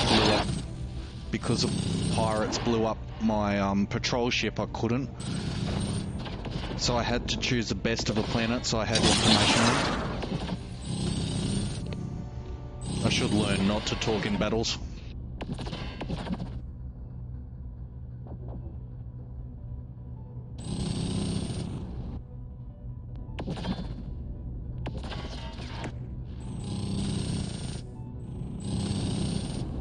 So these battles can grow up to, say, 20 ships in size with fleet carriers, destroyers, things like that, and it becomes quite intense.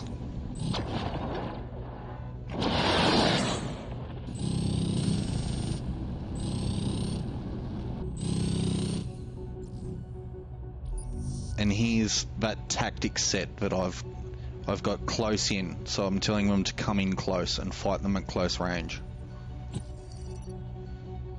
The reason for that is because the guns that I have and the armor I have are better suited for close-in fights.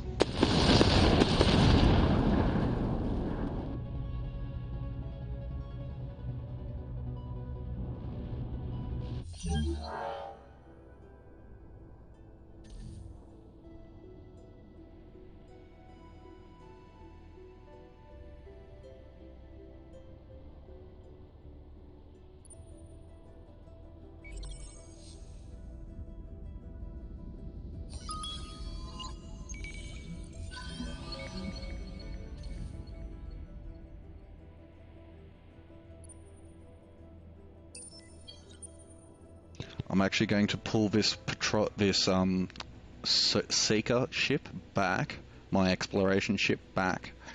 So these patrols have two variants. I've got one on the field that it's, at the moment is a exploration ship, and I've got a variant that I've been able to edit up here that has more guns and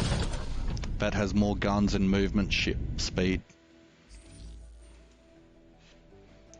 So you can actually create, once you get like 5 or 6 different classes of ship, you can modify the types and uses of the ships.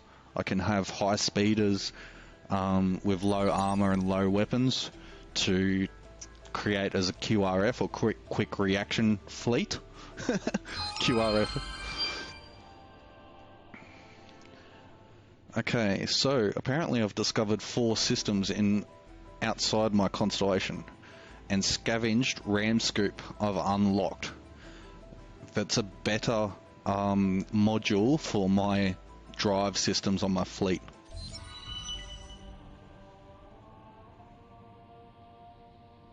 It seems that after centuries of study, Islander is finally coming close to unlocking key mysteries in the history of the Lost. This close to his goal, he has become distracted and vague. He has time for little else than his lifelong obsession. Submitting to his obsession, however, has left the organisation adrift. The result is that some heroes no longer feel the need to obey his orders, while others simply forget to ask his permission. As the mystery of turmoil is resolved, that of the unclaimed places becomes clearer as well. You have learned that some of the hero fraternities view the unique planets as anybody's treasure. First come, first served. Beneath the serenity of the great void of a race is heating up to discover and exploit the enormous riches and power that these planets represent. Some view them as resources to be strip-mined, others view them as historical sites to be studied. So my goal is to colonize or create an outpost on 2 unique planets within less than 30 turns. I've already got one. I don't know which one that is, but I've already got one.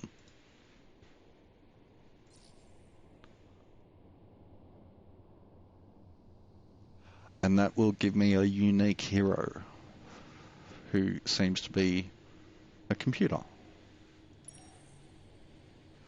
If these riches are to be had, it's best to keep them out of the hands of powerful splinter factions of the Academy. Colonize or create a unique outpost on two unique...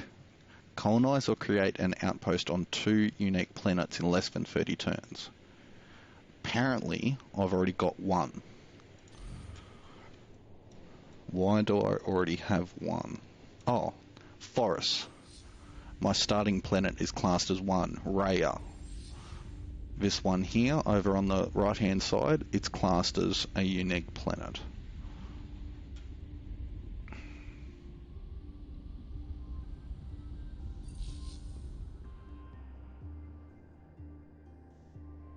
How's JM going in its construction? Slowly. Very slowly.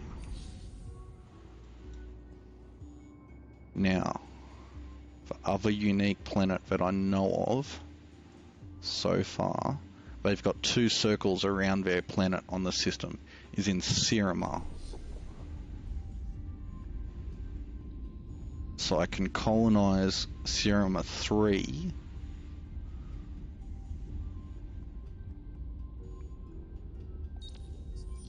It's a long way away though. Is there any other unique systems here?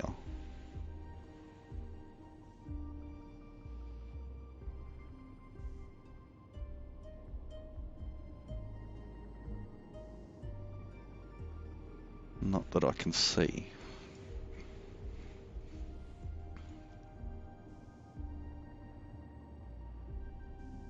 I did think that I found another one somewhere.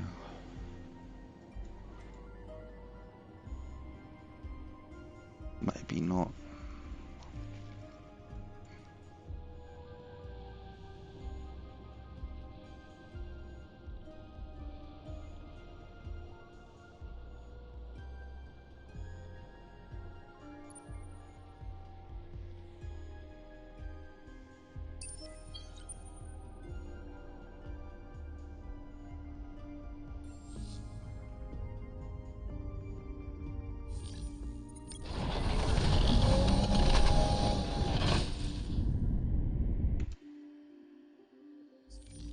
So, I'm going to go into my settler,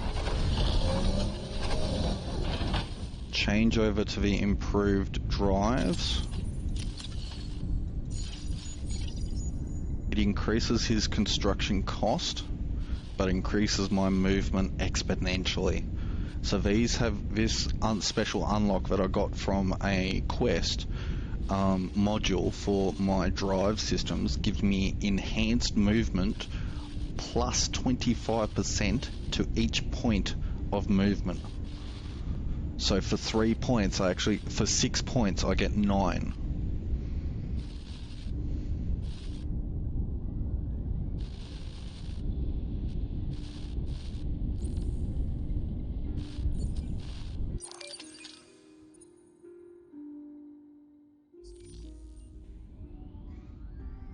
Now, is it faster for me to build this guy on my home planet? Or interrupt? Yep, it's faster for me to build it on my home planet. 2 turns. 3 turns after infinite supermarkets.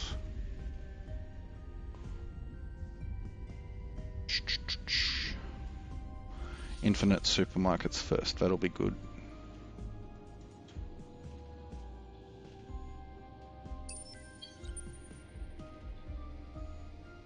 I've still got this. Ah, Wasat's built. 1 more turn.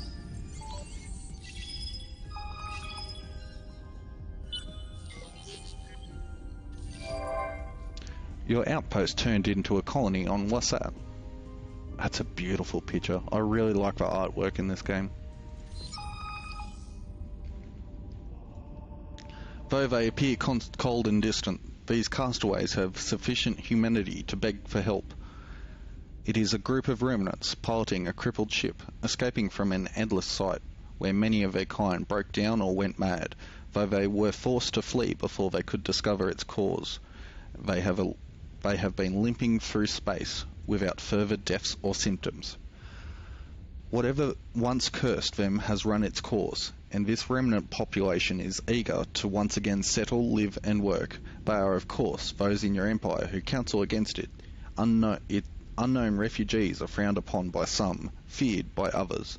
The desperate remnants await your orders. What will you do? Yes, I will take them on board, thank you. They give me a technology unlock later. Ooh, I've just found another special planet.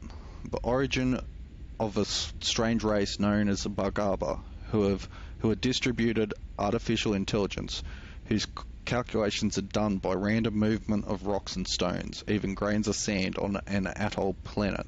The warming and cooling of natural ocean currents coupled with tidal shifts and weather turns these elements into a living series of gates and arrays. This in turn transforms the entirety of a planet into a giant computer capable of reason and reflection. The very essence of this planet has caused heated arguments among philosophers, clerics of all stripes, and is clearly either the work of a supreme being or the irrefutable evidence that one cannot exist. Where are you? Fuck, you're all the way over here.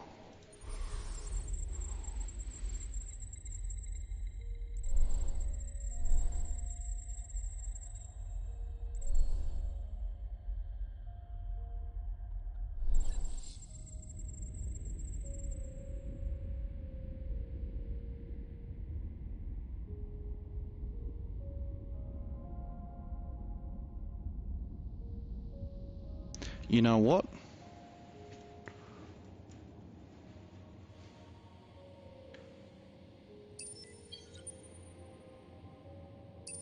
I'm going to fly my ship there and see if the Academy is in this system.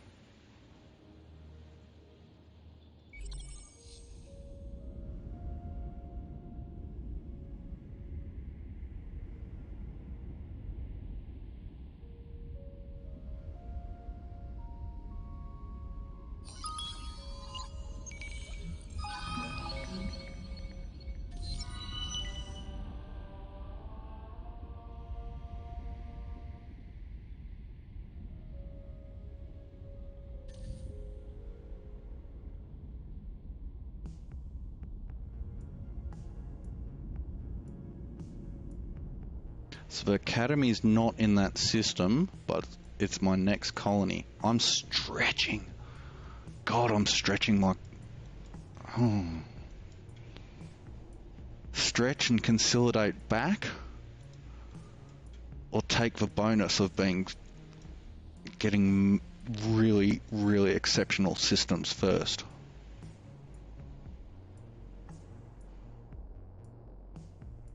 I think I'm going to take the risk and stretch out.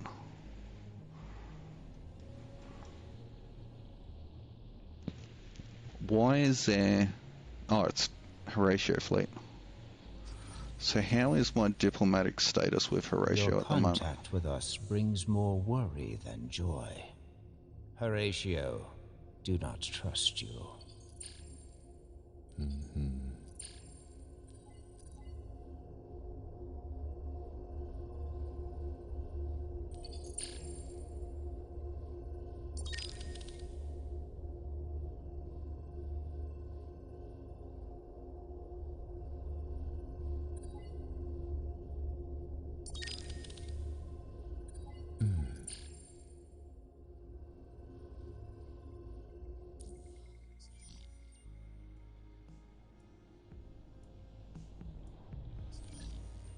Come to pry on the most stunning man in the galaxy again?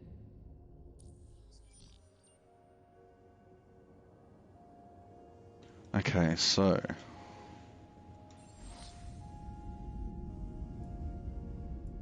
Wait, I didn't want to build a patrol.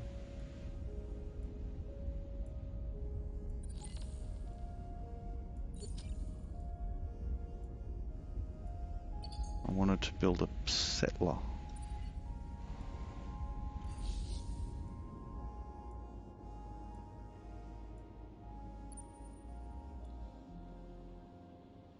Seems like I've locked down the pirates for now. Drone network, cerebral network.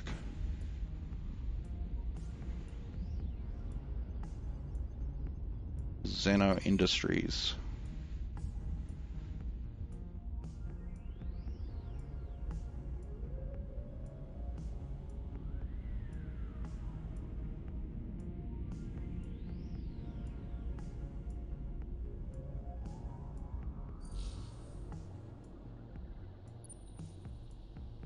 I need to leave my patrol ships here.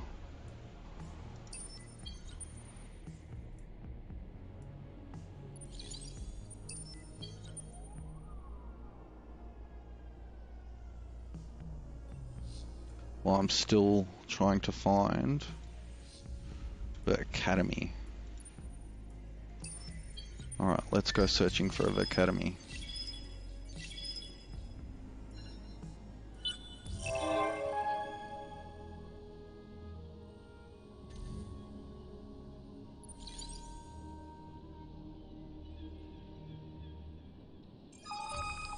Found it.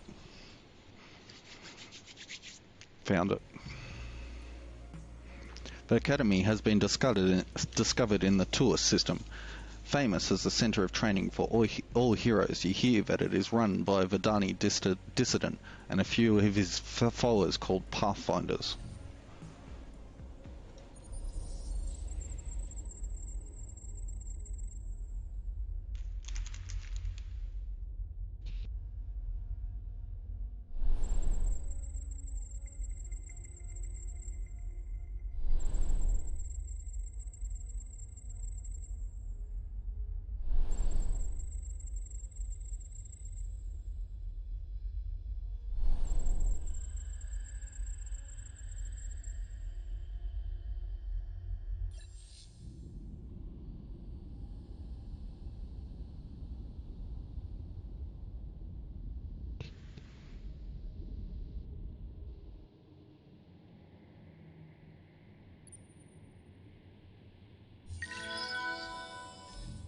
Elections are coming up soon.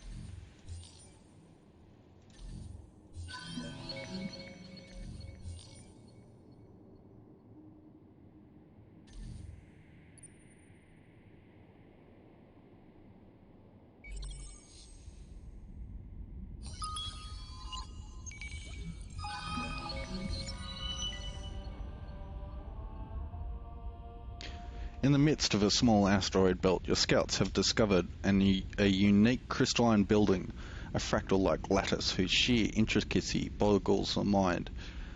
As your probe stops to gather a tiny sample, a massive chunk crumbles off, rotating slowly in space. The sample has some strange properties. It appears to be some sort of weak directional resonance, like a needle in an undetectable magnetic field. Your scientists have never seen anything like it. Your fleet has orders, of course, but you wonder if diverting your mission to seek the source of its strange crystal-affecting field could prove profitable. With your scientists baffled, this is too good a chance to learn something potentially revolutionary. Even if it's out of the way, orbiting the asteroid field is a smart choice. Send a fleet to the quest marker in Hydrus. Okay, so we just got interrupted though by a fleet of pirates.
So what I'm going to do is just wait a turn for...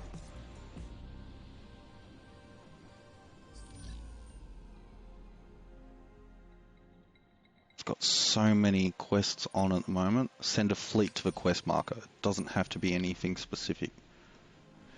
10 turns away from that pirate fleet from respawning another ship. So we can send this fleet there and get this quest done.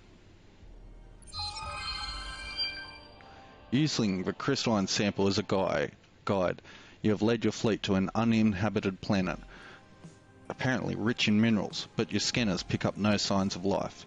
Your team sets up a temporary camp on the surface, taking the opportunity to gather some potentially useful resources, while a smaller group makes an exploratory sweep.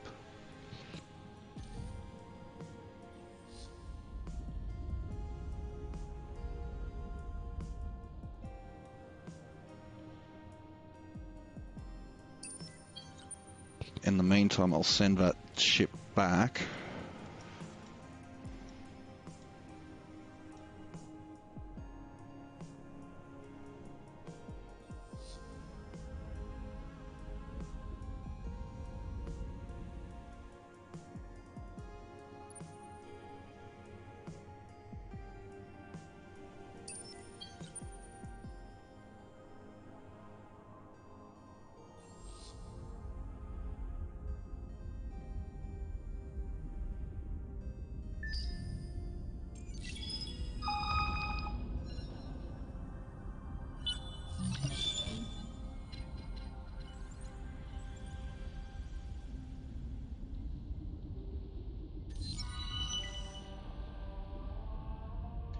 After performing a brief survey, one of your geologists has come to you with astonishing news.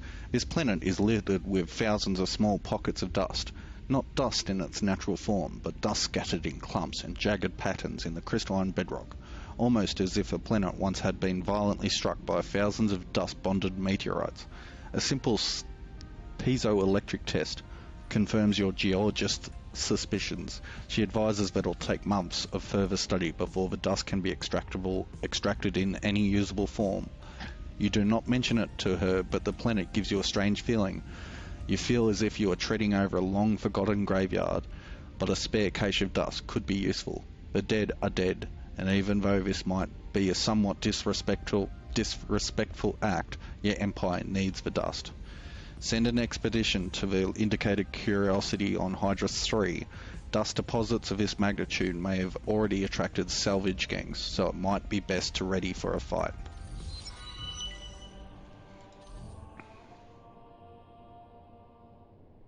We've also completed the quest for the military quadrant technology, which reveals behemoth technologies for me in the military sector, which I need as an empire.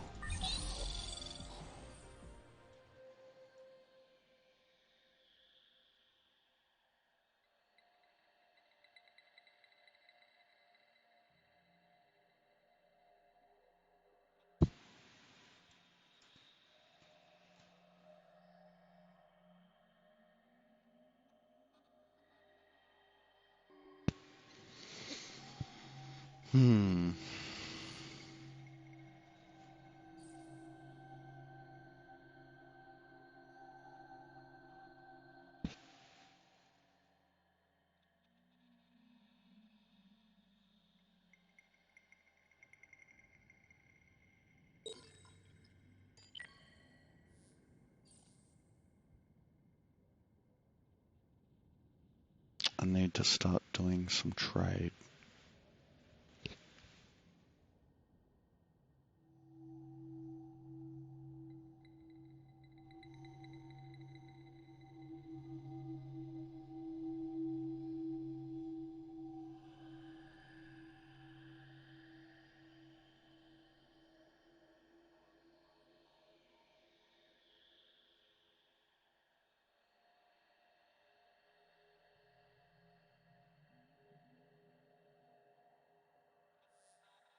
I'm at a crossroads in the very early start of the game.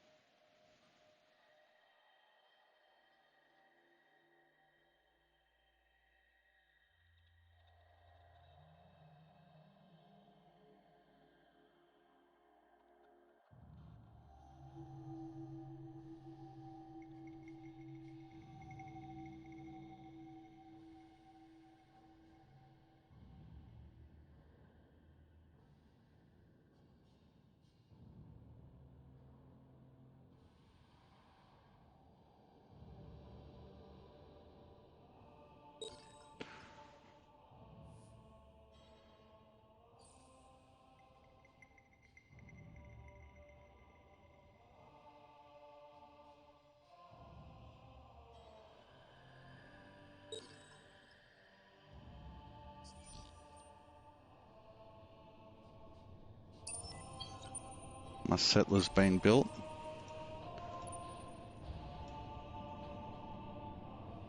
Send my settler out 10 turns before I even get there.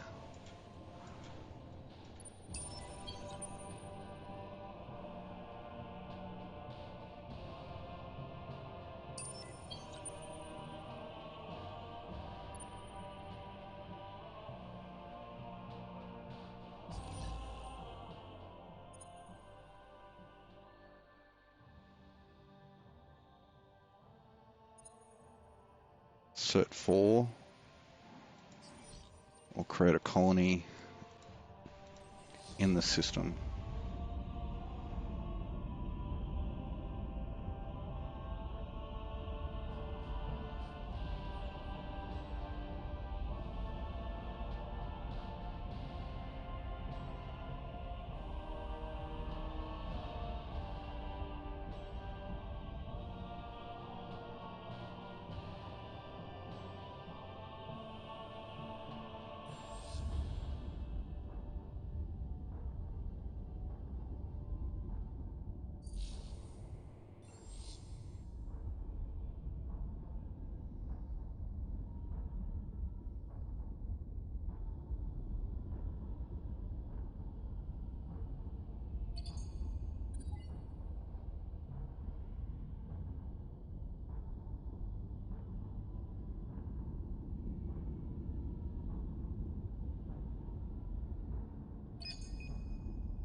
Plus 10 industry sterile on sterile per sterile on system, plus 10 industry on system. Or 10 influence, or 30 science.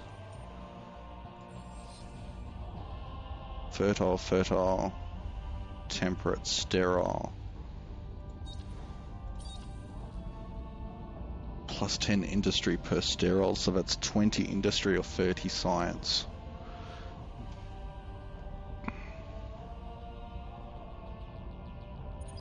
$30 science, please.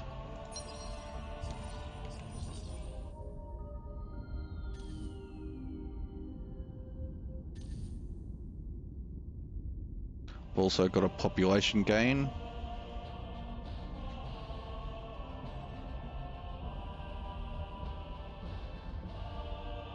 On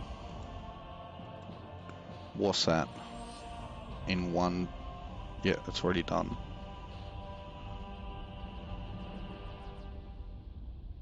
That's good. That's coming up. Still low on industry, but that'll be fixed in 3 turns. So anything that I can do about industry at the moment? Not much. Sending my ships to Hydrus.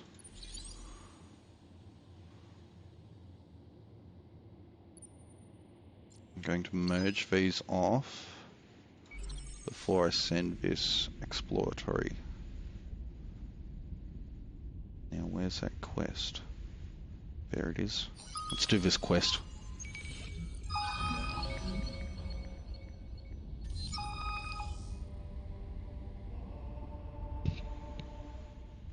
One of these planets in the system is tidally locked with its star. One of its hemispheres is constantly bathed in light.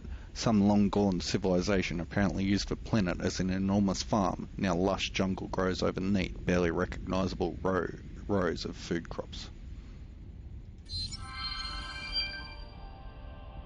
Your expedition has managed to extract a fair amount of dust from the landscape, along with a large number of lumpy crystalline geodes, but despite your early misgivings, you are no closer to answering the planet's mysteries than before.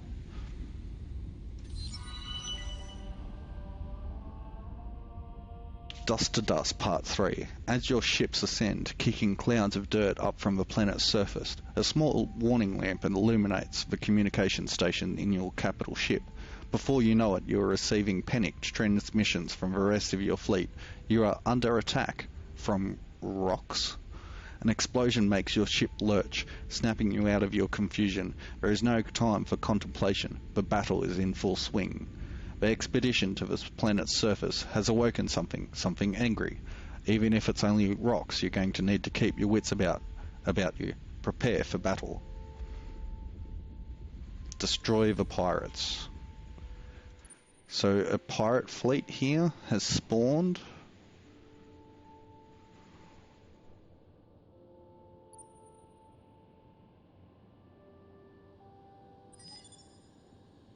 I'll set them on the defensive stance. In the meantime, let's continue with some things.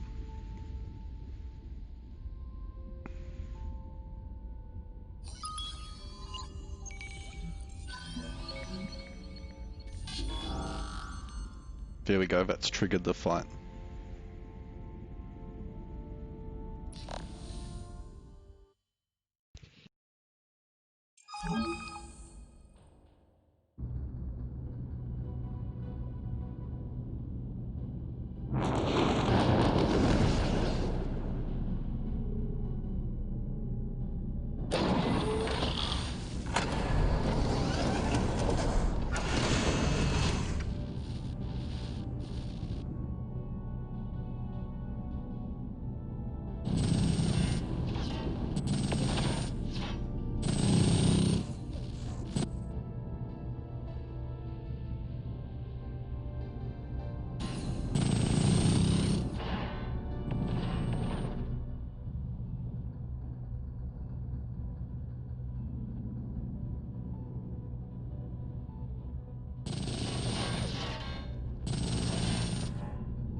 I did lose my exploration ship out of a 2 there though.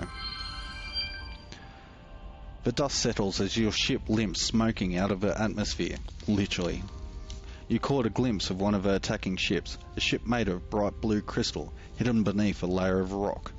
Your thoughts fit to the first thing that comes to mind, an ancient race called the Harmony, who was supposed to be wiped out centuries ago by a plague and created by the Endless. But your historical knowledge is lacking. You have made a mental note to read up more when you have the time. On your ship's bridge, your geologist and you share a look of relief. The majority of your crew has survived the day. Perhaps for the moment, that is the most important thing.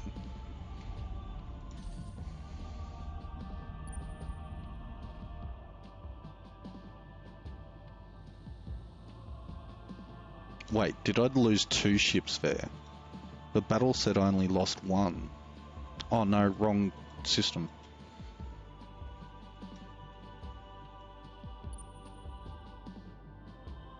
Yep, so my pirate defense fleet's still active. I lost my exploration ship.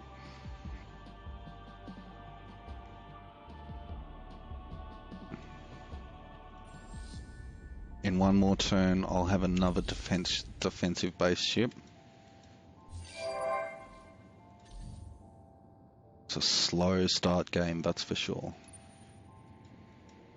And I'm stretching my empire a long way away.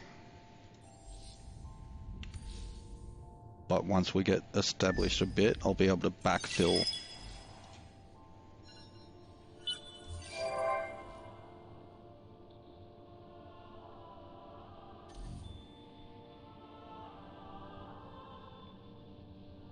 So I've successfully hacked the pirates here.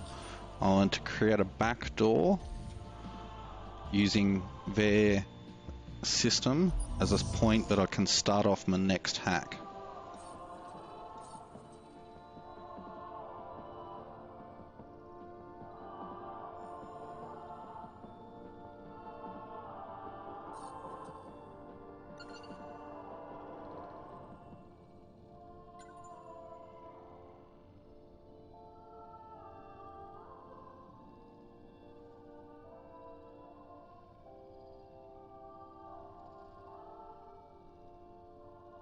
That's a bit useless.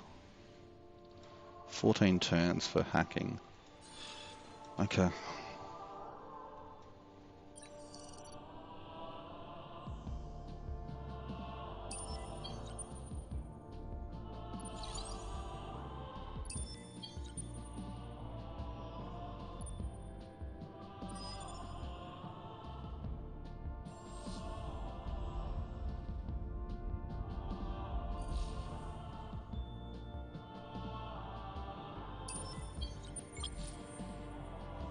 So I've just deployed my 3rd patrol ship, which will come out to Damar.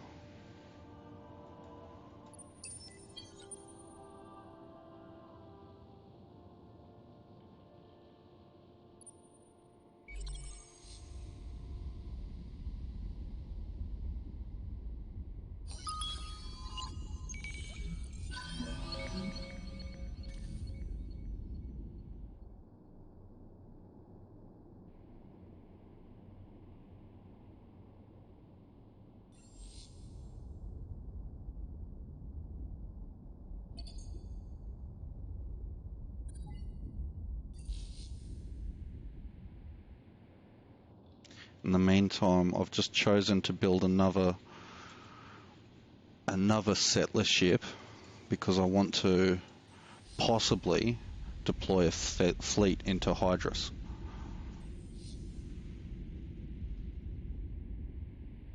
Possibly.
I'm just going to bounce through a couple turns here to speed things up. I'm doing a couple things that'll take time.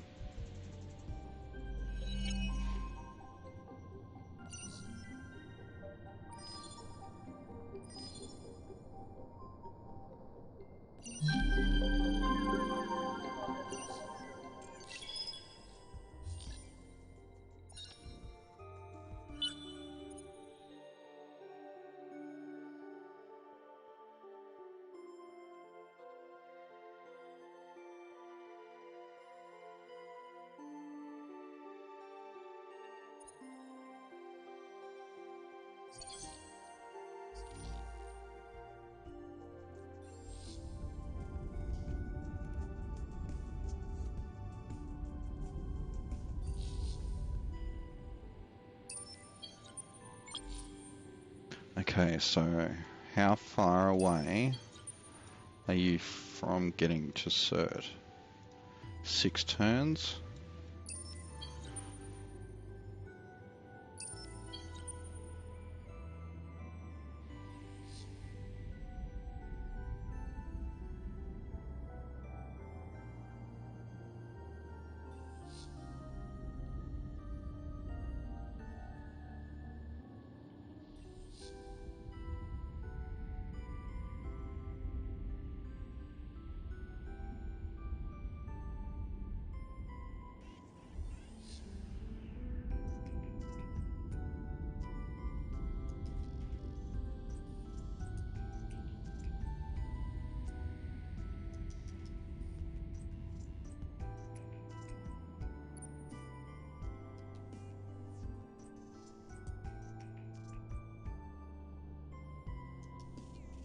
Now, is there anything exceptional about Hydrus?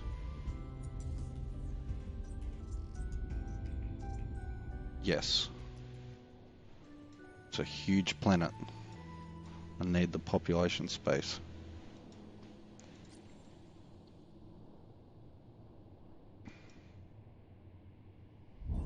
I want to populate Sara because it's such a beautiful name.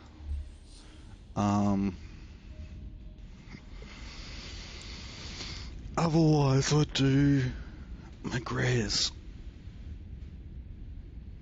And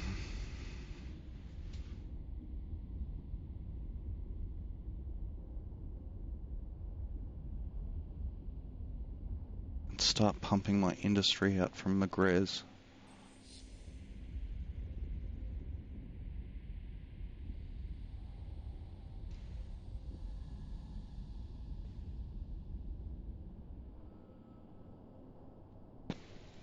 Choices, choices, choices.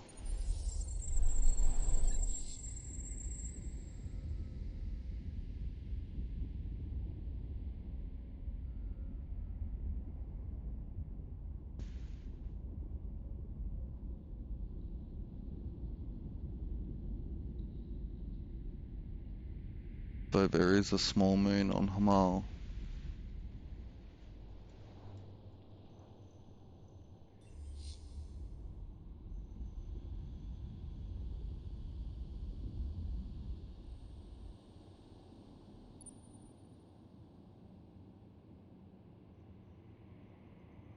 If I go to Hamal, that will somewhat consolidate my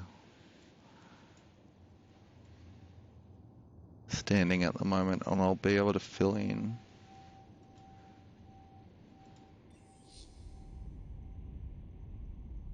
And there's a moon there. That moon I can mine, or at least explore. Hamal it is, 6 turns. 5 turns.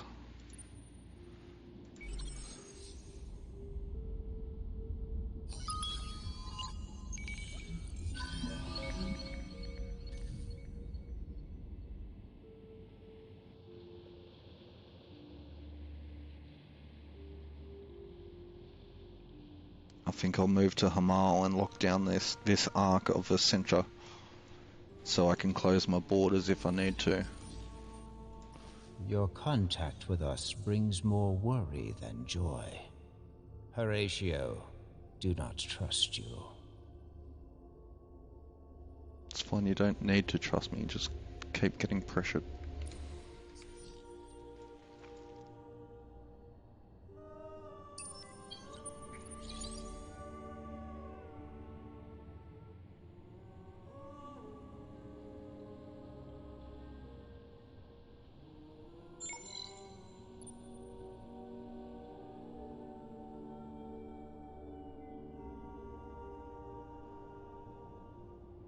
Gosh, I've stretched. Maybe overstretched. Let's see how this plays out.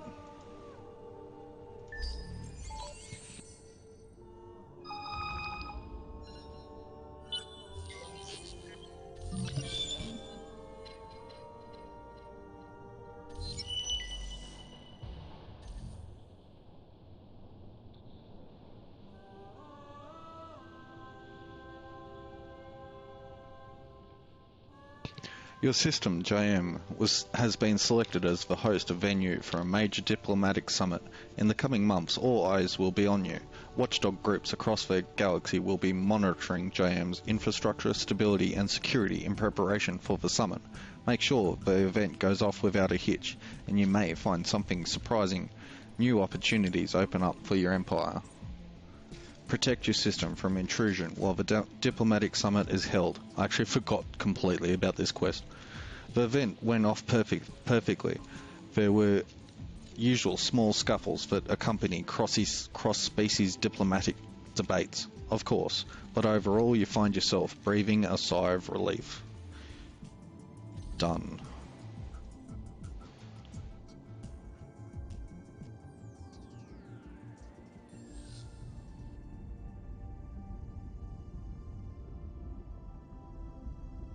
Okay, I've got a little bit of influence to play with here.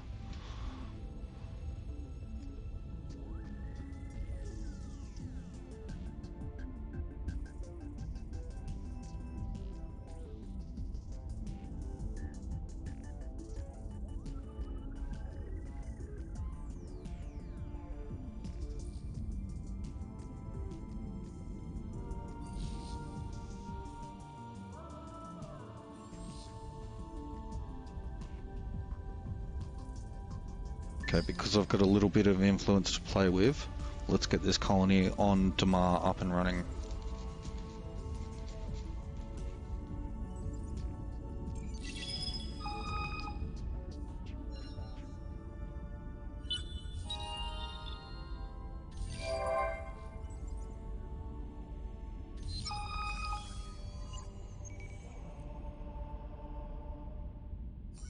Your fleet enters the system Hamal and was barely slowed from super light speed when a belt of rocks circling one of the planets starts to peel off and head towards you on a carefully calibrated collision course. With your current inertia and momentum, unfortunately, a course change is impossible.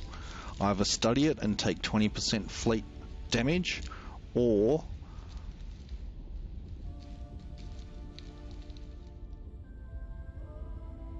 destroy. I think I'm going to study it. I'll take the fleet damage. There's nothing else around Hamal that's going to hurt me. Now, Damar, just bear with me here, chat. Damar is going to need some help growing. Hot and fertile.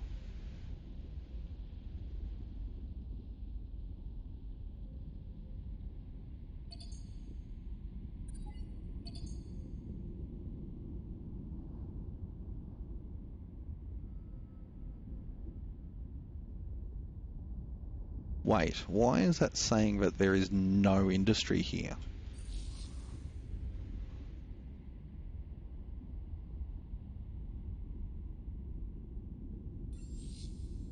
There we go, that's better.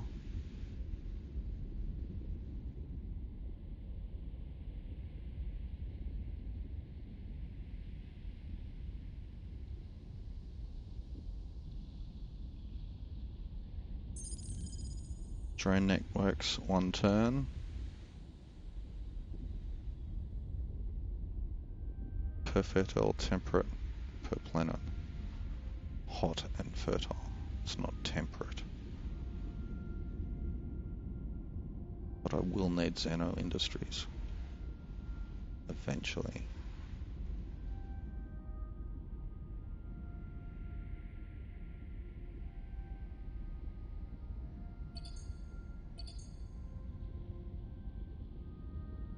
And instead of making that 23 turns, let's make that 1 turn.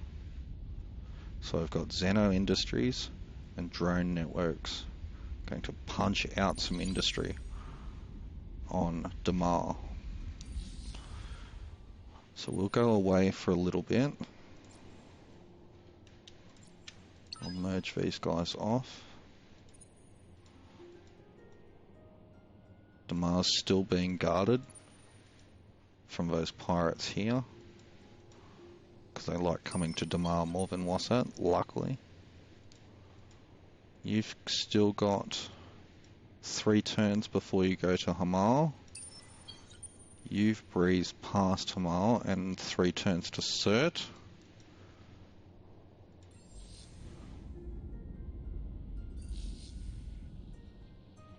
So I've spent a lot of influence getting Damar up and running fast, but it will pay off for me in the end.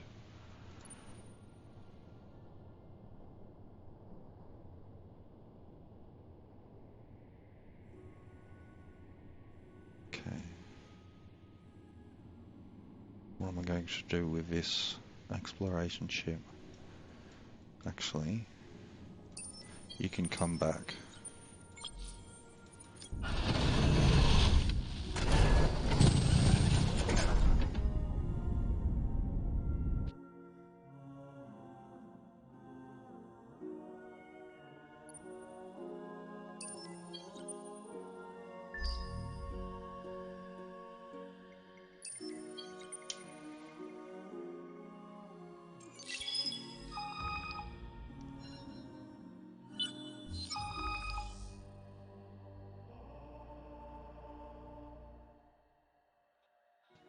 Focusing on scientific investigation, your study in the system and its effects to gain an industry bonus. By doing so, puts you in harm's way. Your fleet is damaged, but survives. The secret of the sophisticated magnetics and guidance systems will prove worthwhile in your industry. Science pays 15 industry on colonies across the Empire for 10 turns. Horatio's just found where I've deployed that system. I don't want to attack them. We're still... Your contact with us brings more worry than joy. Gaining pressure. Okay, that's fine for the moment.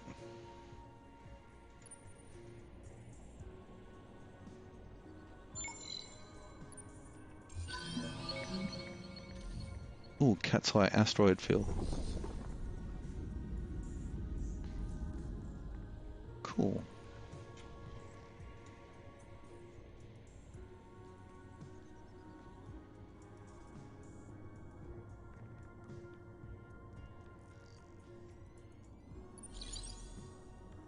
I need to start exploring a little bit more.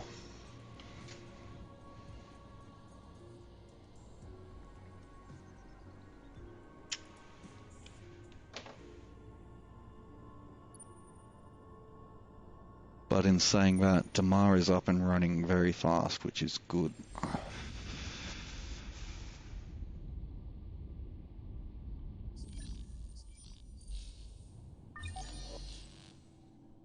Next, trade.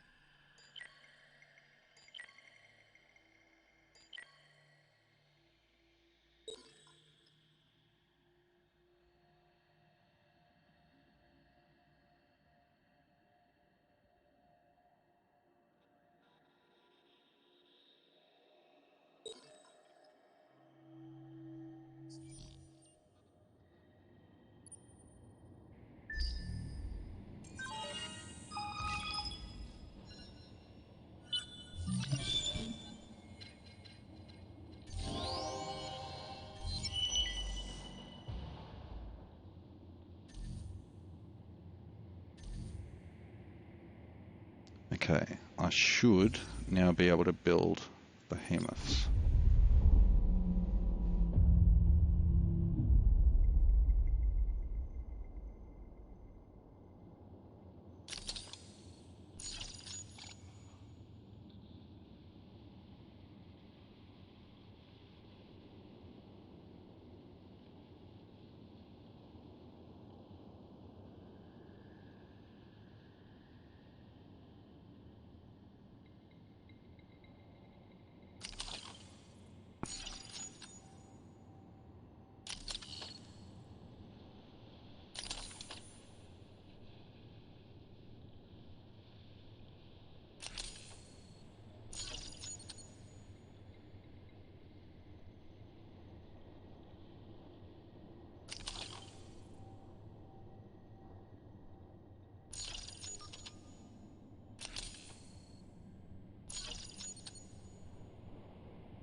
Okay, there's no use in me building it yet. Is there?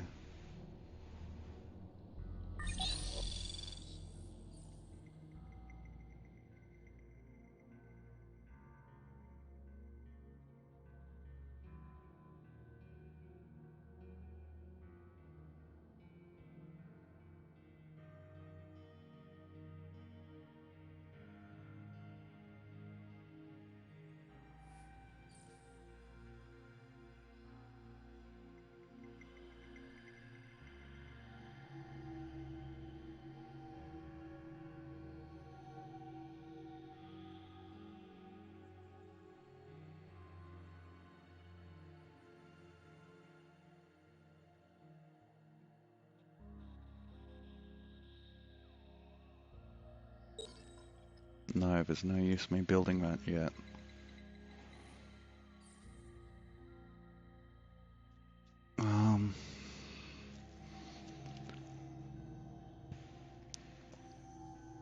There's a slight use to it.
Slight use to my home world, but nowhere else. I was going to send it off, but it's no use.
Do I colonize Turner now or do it later and set up industry on Cert?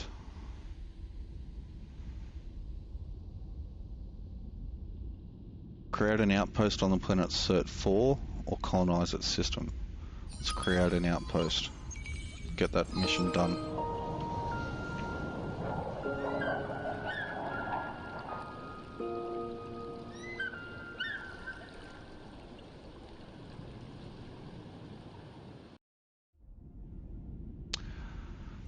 New hosts, they call it, though none of the new colony's inhabitants have ever reported sighting of a ghostly ship. It is said that Hoke perished, or Hos perished aboard her lost airship, mourning the death of her mate and waiting for the gods to come and transform Kiros back to the paradise it once was. Perhaps so many years after Hose and the fall of the Endless, the gods have finally come. That unlocks me being able to build a system improvement of the Great Pillar in memory of both Hose's sacrifice and Kiros' destruction is made of the most valuable materials currently known and should stand as a memorial until the heat depth of the universe. So that gives me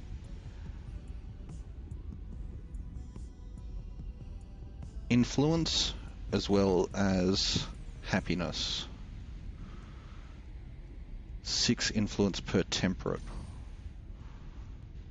Temperate, hot, hot, sterile, hot, temperate. So you're definitely not going to be built there. They're all fucked. Temperate, hot, temperate, temperate, temperate. 1, 2, 3. 3 temperates.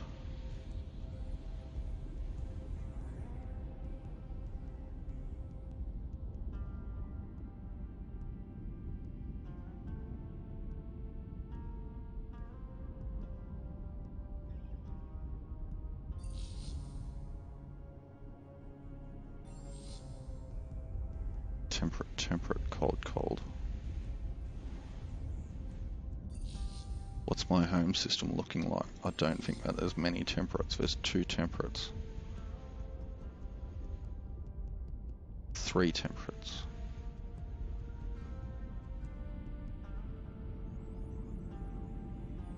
Six influence per temperate.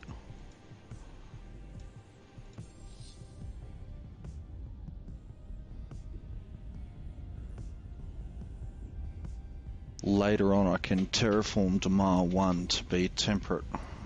I think I can change the world type in terraforming because of one of the mods that I'm using.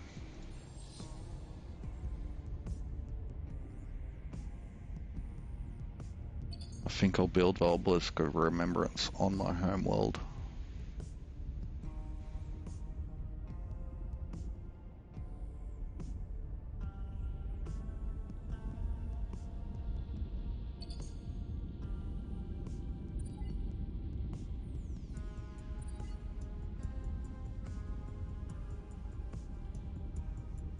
+3 industry per the interplanetary transport network gives me +3 industry per person or per population per planet with strategic deposits. So there's only one strategic deposit here, but it's on a large size planet, so that'll be good for that.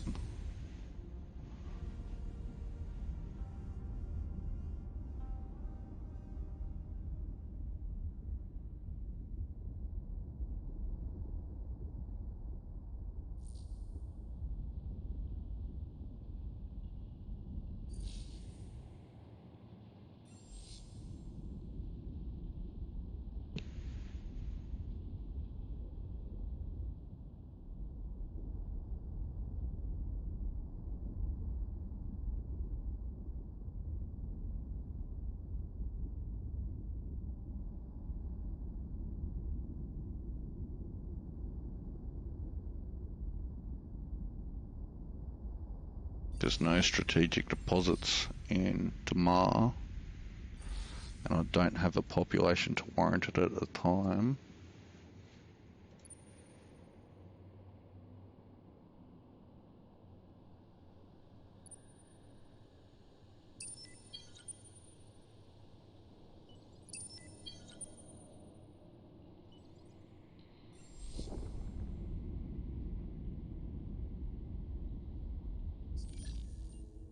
Your contact with us brings more worry than joy.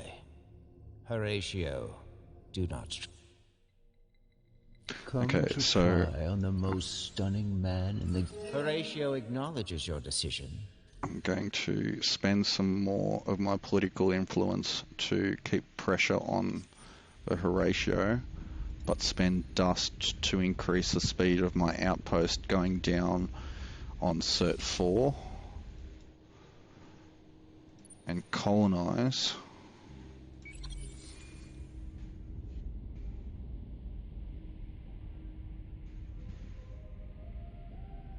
Hamal 2, 3.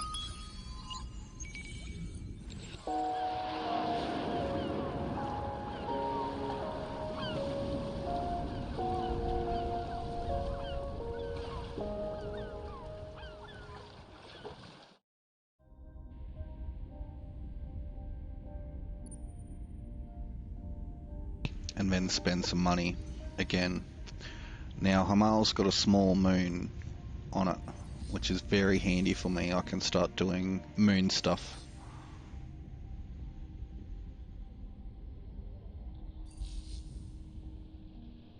So I should have civilian ships starting out from my systems here, heading down and popularizing these outposts. Now, I've stretched out to get to Cert, but I've also got a colony at the same time going down at Hamal. Once I build these two outposts up, hopefully using a little bit more of my empire influence to skip some of the major buildings so I can build them faster, I can then backfill my empire and stabilize it.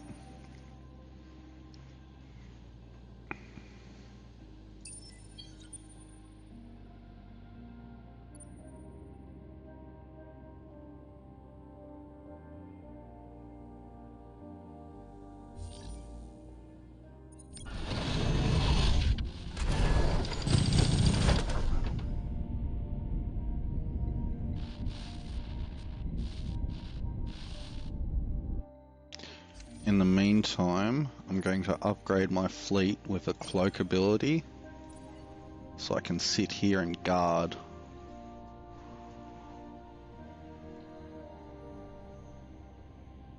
While I'm cloaked.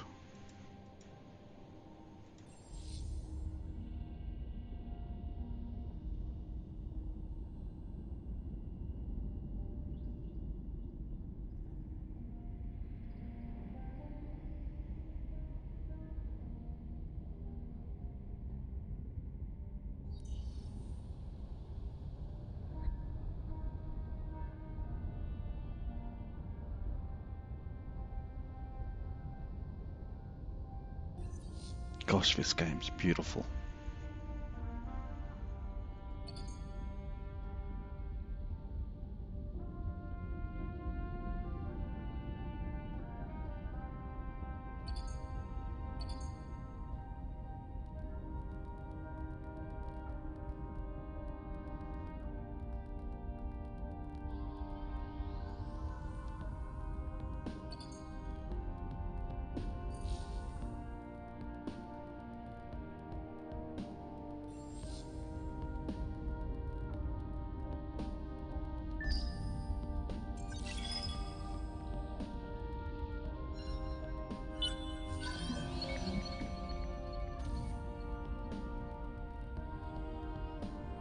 The Oregon Federacy seeks only knowledge, and a true place to call home.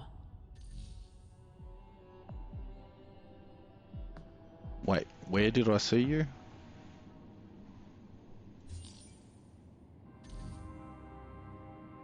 I saw you passing. The Regans must be out here somewhere. Possibly in the upper end of this arc, maybe. Hello, Regans. Speak. Let us see if we can trust your words. Slowly increasing political pressure on you.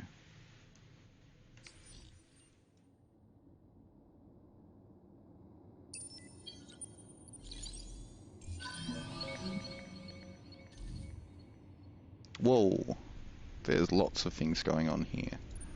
So we've got a bunch of pirates coming in. The Volters are there, being pirates. Okay, time to move on.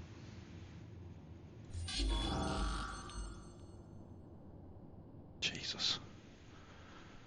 The Volters are being bad.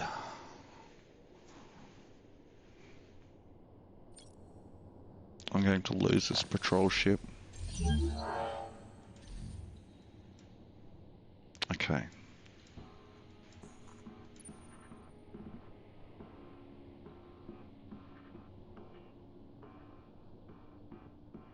Those Volters are more of a concern to me at the moment.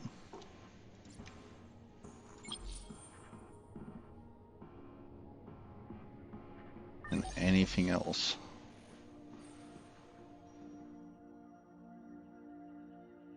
I need Sheridan class ships.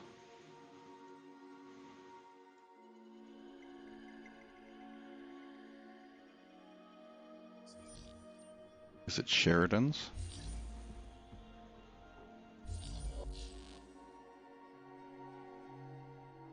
Or Sovereign's? I think it's Sheridan's I used last gameplay.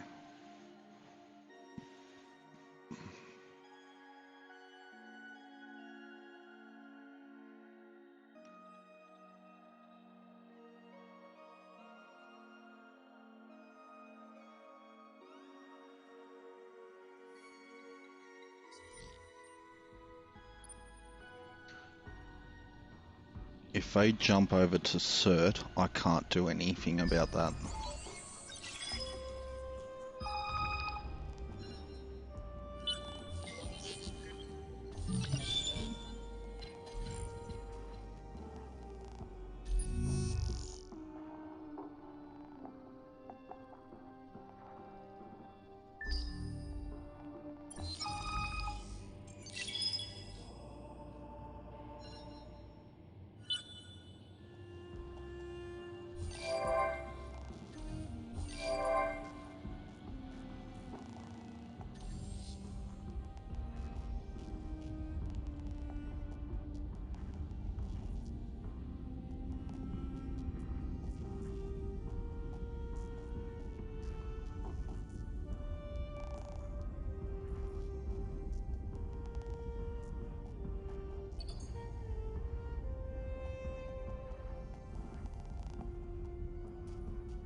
Colonize or create an outpost on 2 unique planets within 13 turns.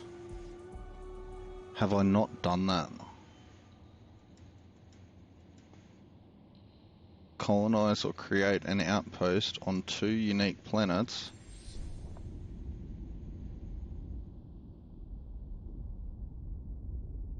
Planets. Within 13 turns.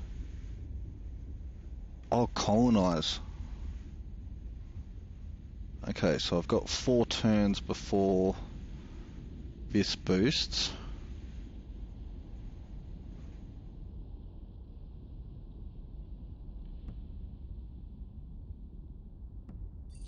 I should be able to... Okay, Lena Savalas has been joined our empire. So, Lena.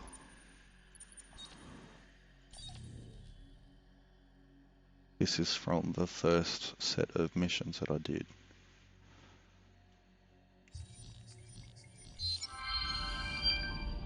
They cheered loudly when you announced Lena as Emperor-elect. Not unexpected, perhaps, given her name. She will need to play a more prominent role in proceedings now. Solo quest. Looking to the future, excavating the past. New quest. Betrayal run coals. Jelinka rots in the cells, silent. Nobody knows anything about the ancient rebellion, or nothing that they're prepared to admit, at least. The knowledge eats away at you. Day after day, you torture yourself, knowing how many countless thousands of patriots it must have taken to enact such a betrayal. Hidden shipyards, Empire funds siphoned off official accounts, redacting records, double lives. Some of the snakes must still be among the masses here on Raya, living over and over to preserve their skins, lying over and over to preserve their skins. Will you need to search every lead yourself to know the truth? Who can be trusted? You try to put the matter out of your mind. Now the matter of Emperor-elect has been settled, it is time to turn your attention to the future and your legacy, and, of course, what should be the great United Empire be set on before your rule ends. Should you heed the warnings of the warmongers in your ranks, epitomised by the Sheridan name, and militarise, or should you hark back to an earlier age of scientific invention when your Mazari forebears sailed the great darkness, or perhaps you should stay the course. Let the United Empire fulfill its true potential as an industrial powerhouse. This may not necessarily be your final legacy, but it should give your empire a taste of a future nonetheless.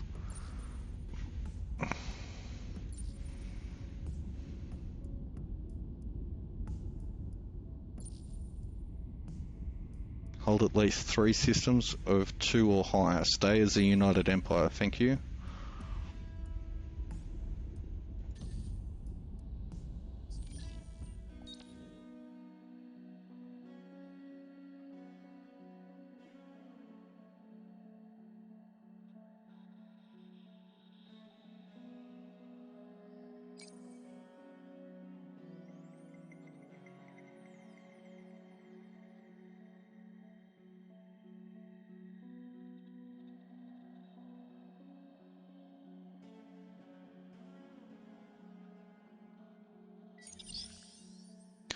But I will boost my colonies with a science-based modernization. So, level 2 modernization here. How many more luxuries do I have? Quite a few. Have at least 2, 3. 1, 2. This should completely boost my science output.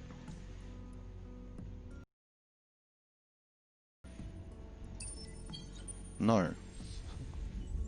Stop trying to blockade my system.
Still got 4 more turns before this becomes a colony.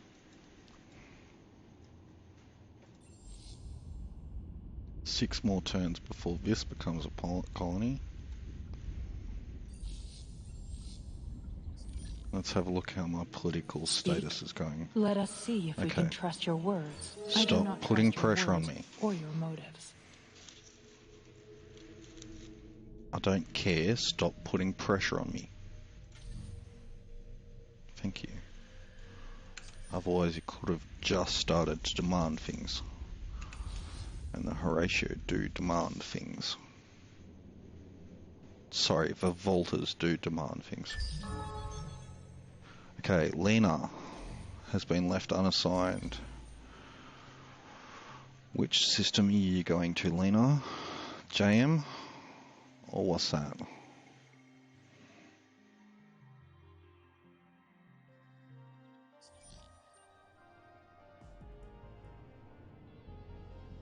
I think you will be more useful at WhatsApp.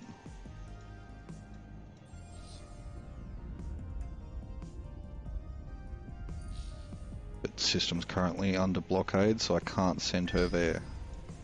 I need to break that blockade here.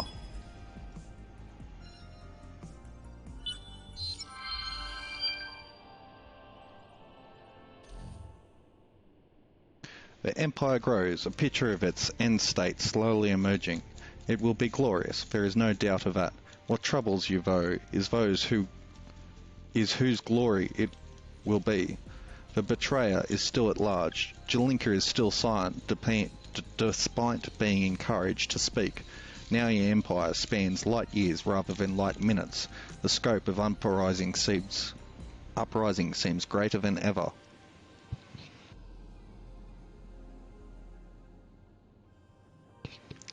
You fret, pace for palace, demand updates from distant fleets, night and day. People are happy though, are they not? They live in an era of unrivaled prosperity, do they not? And those who have joined the Empire, have they not come to understand that the old ways were inefficient, backwards, and ultimately leading them to destruction? Who are you kidding? Revolt is always on your mind. You obsess about a distant system turning against Raya. The idea of Lena Zavalis as Emperor-elect gains more support with each passing season, but you will have no true peace until the betrayer is uncovered, caught, and neutralized. Harness the mood of the Empire, Lena counsels, and cement your power. What do you mean? I mean impose your will by enacting more laws. You give a puzzled look. Lena Zavalis continues.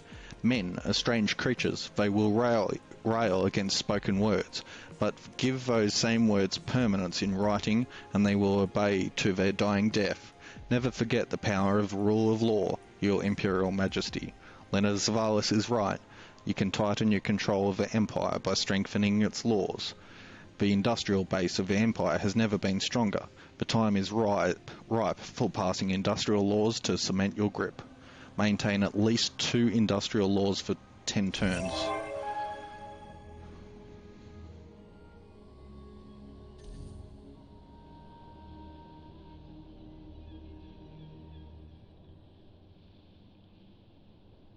I'm lagging behind here a little bit in terms of my score.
Okay, so the pirates fucked off. That meant that I could put Lena in Wasat.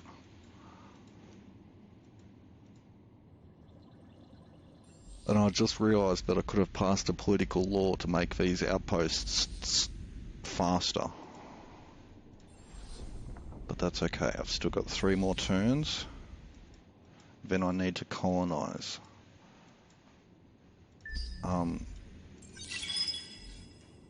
the special planet around Cert.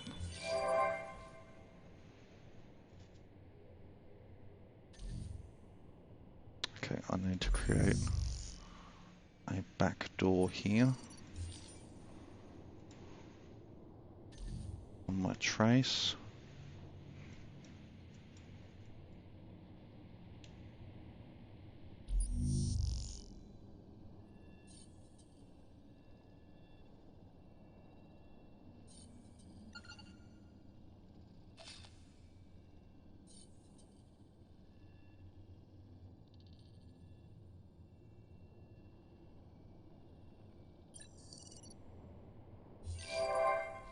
And then not do anything with hacking for a little bit.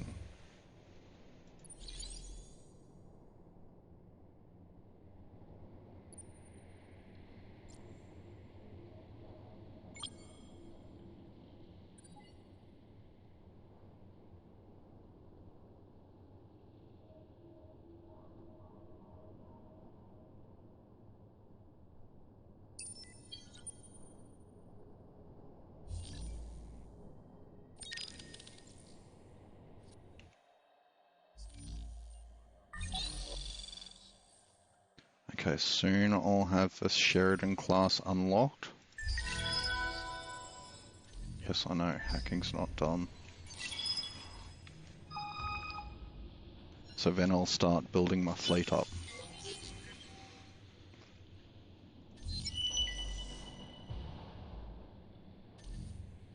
I'm lucky against the AI. I can do essentially, so these guys have got watchful eyes. Level 1 cloaks can be detected, which I am level 1, so I'm just going to flip these guys to defense directly, because I'll get uncloaked anyway. That'll kick off a fight next turn, and we're nearly got that system up at cert. We did. Okay. System's up at cert. Now. Oh, god damn it. Interrupted by the fight. Let's fight this.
Okay, chat, I've got a lot going on right now.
I've now unlocked the Sheridan class cruisers.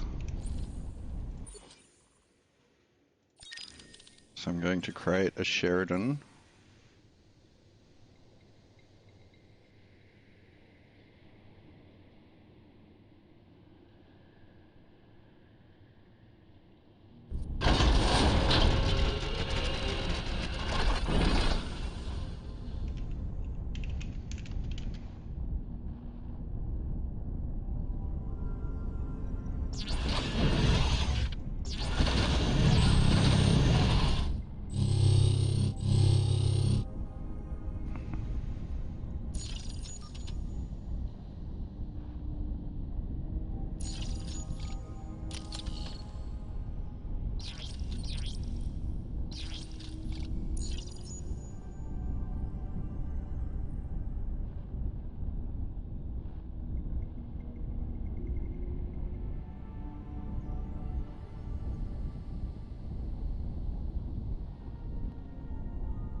creating a Sheridan-class cruiser at Wassat.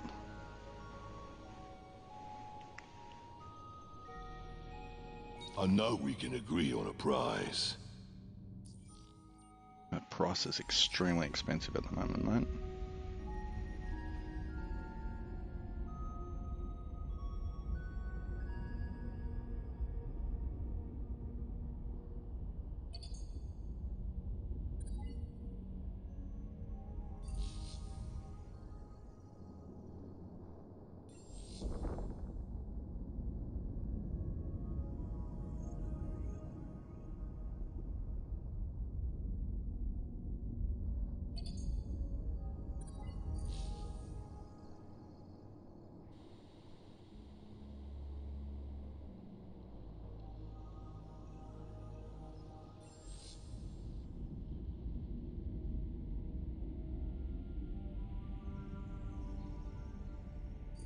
Outpost lost in 2 turns. Fuck.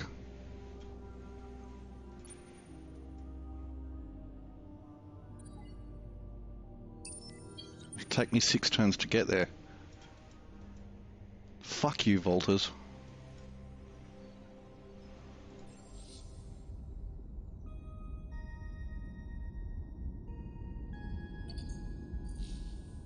I put a lot of resources into that settlement.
I've got a lot going on at the moment.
I'm going to lose this settlement in 2 turns because I'm blockaded.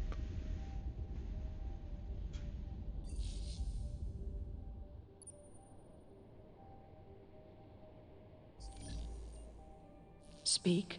Let us see if we can trust your words.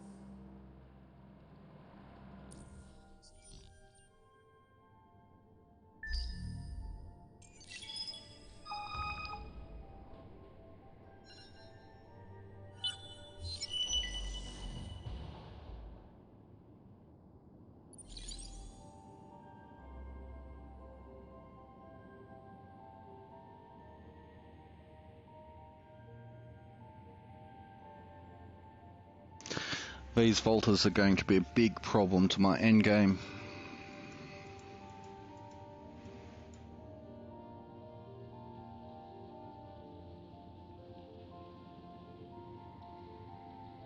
Massive. Huge.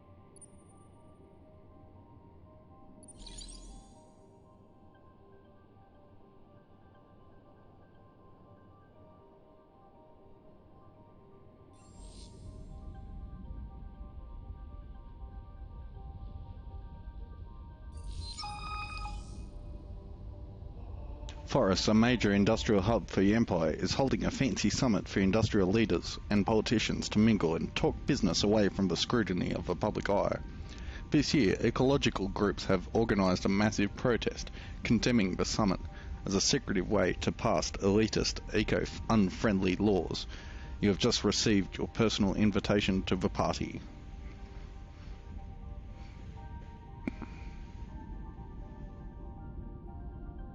Where's Forest?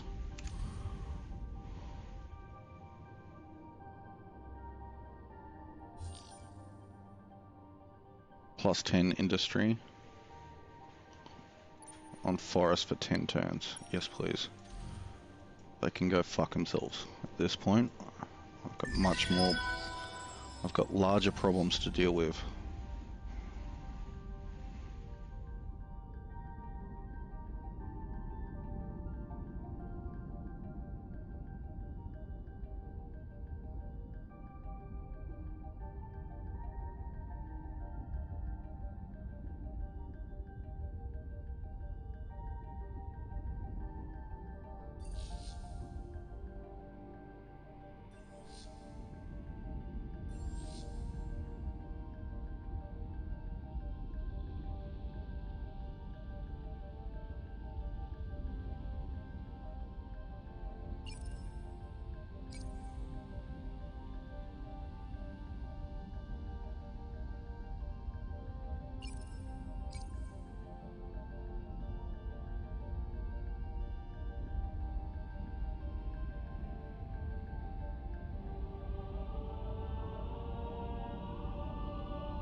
Speak. Let us see if we can... I do not trust your words. Your contact with us brings more worry than joy. Horatio acknowledges your...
The time has come. Your grip on the Empire has never been tighter. Your laws never stronger.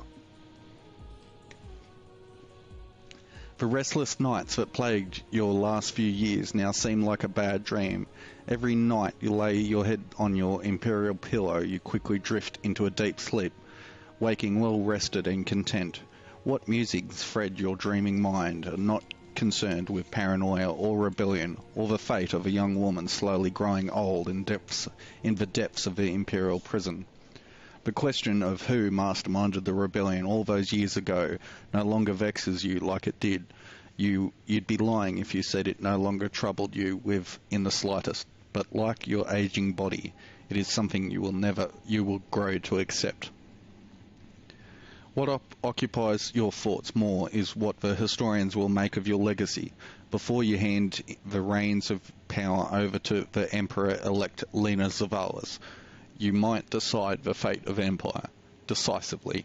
You will steer the Empire into the hands of the Sheridan Hawks, or will you give power to the Mazari traditionalists, who exalt science?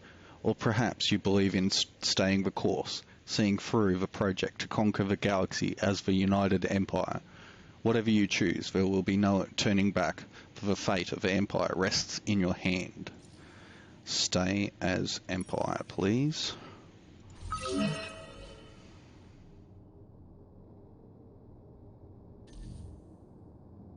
Horatio, what are you doing destroying my shit, mate? Your contact with us brings more worry than joy. Horatio, do not trust you.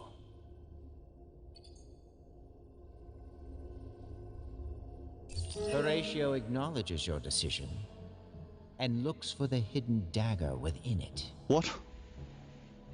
No, I didn't want to declare war. Wait. What turn am I? 62? I hit the wrong button there, chat. I do not want to declare war on my friends. Or somewhat friends.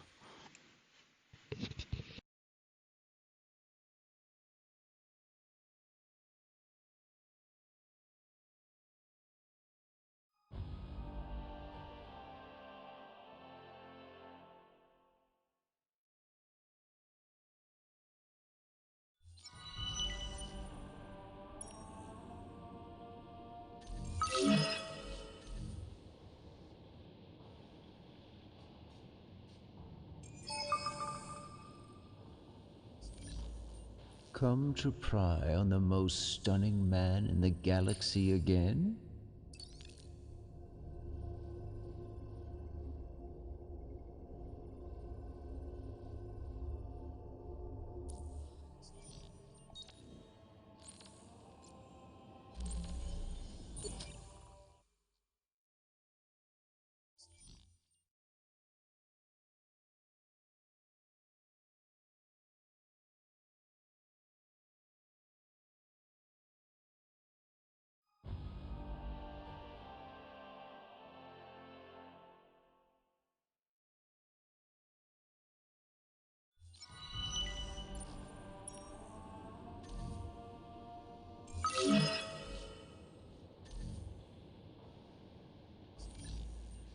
Again, lesser mortals would tell you get lost.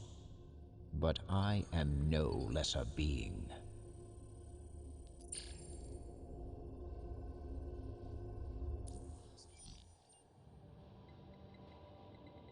Okay, now you're becoming a real pain in my ass.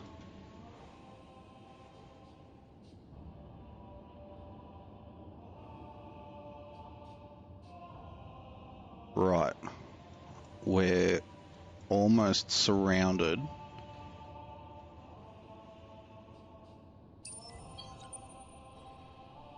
And I've stretched my empire.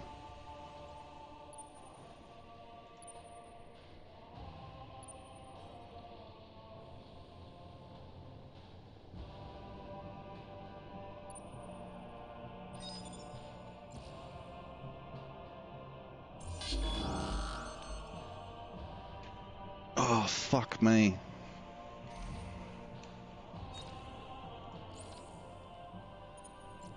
Few bad decisions there. Let's go back one turn.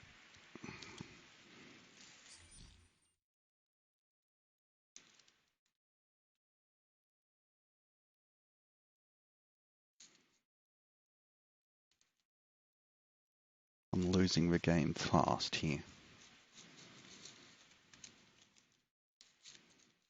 Not too impressed.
Again, lesser mortals would tell you get... Horatio... Speak. Let us see if we can I do not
Your contact with us brings more worry than joy. Horatio, do not trust you.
What looked like a huge asteroid approaching one of your system stars turned out to be a fragment of an ancient planet burst ages ago.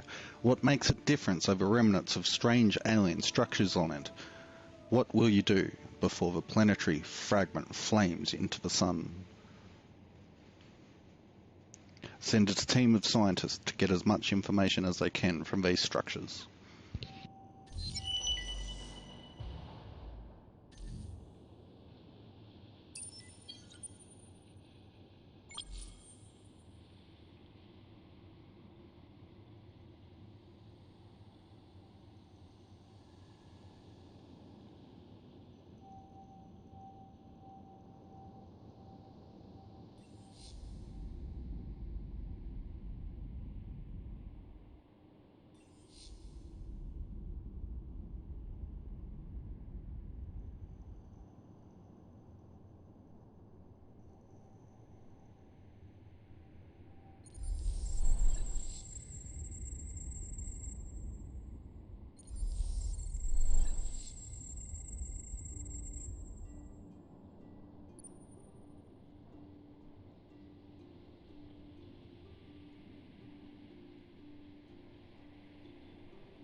Your contact with us brings more worry than joy. Horatio, do not trust you. Come to pry on the most stunning man in the galaxy again? Speak. Let us see if we can trust your words. Horatio accept, with many reservations. So I've just shared or asked for map information from the Horatio, so now that I've uncovered everything that they can see.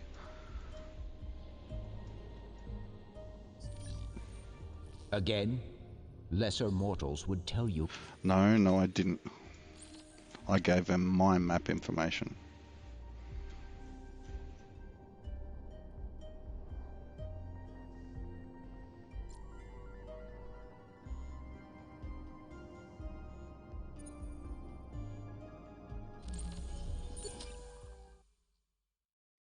Bad mistakes.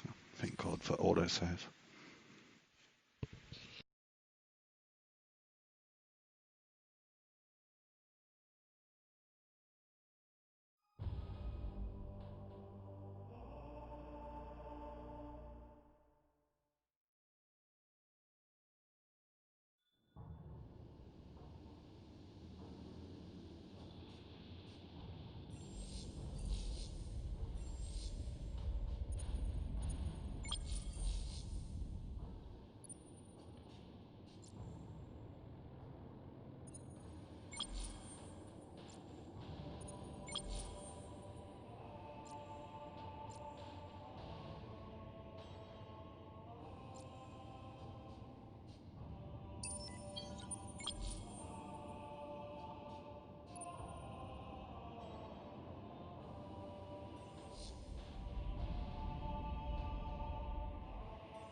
So, knowing what's coming, I'm going to start settling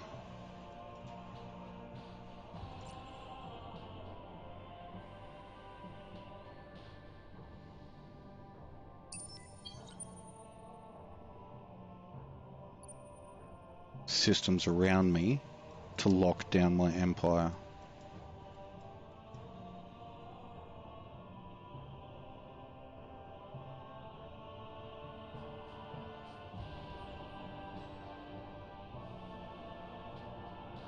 Because I'm going to lose cert. I'll do what I can to keep it alive, but I'm going to lose it eventually. Probably around 200 or something. Turn 200. Maybe 150.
So I need to now switch from being stretched out to being impenetrable.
Your contact with us brings more worry than joy. Horatio, do not trust you.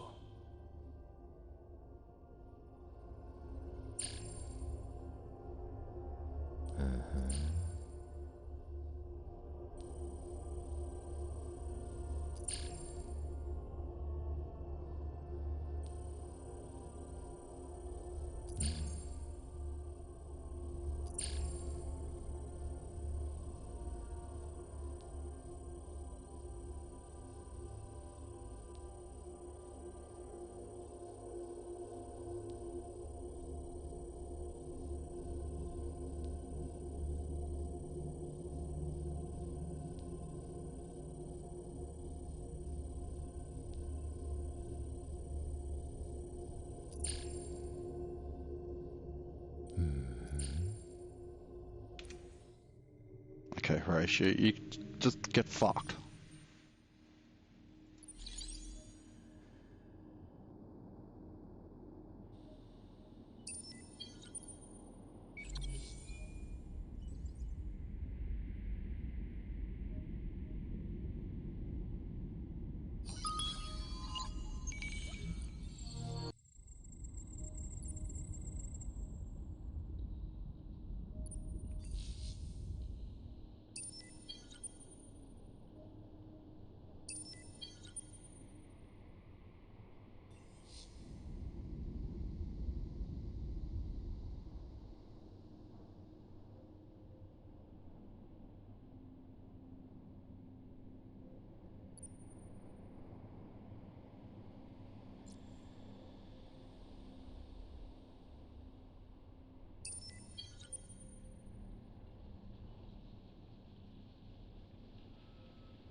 $1,300, $1,100.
Horatio doubts your motives and your ethics.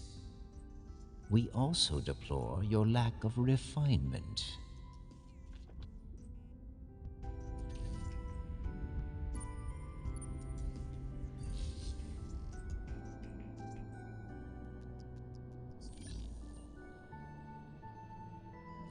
Your What the fuck contact are you with on us about, mate? brings more worry than joy.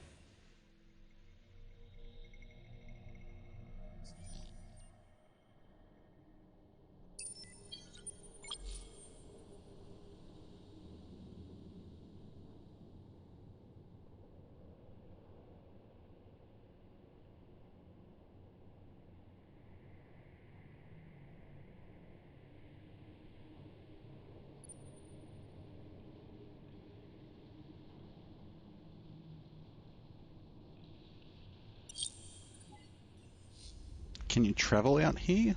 Thank you.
How the vaulters were able to afford a station so early on, I've no idea.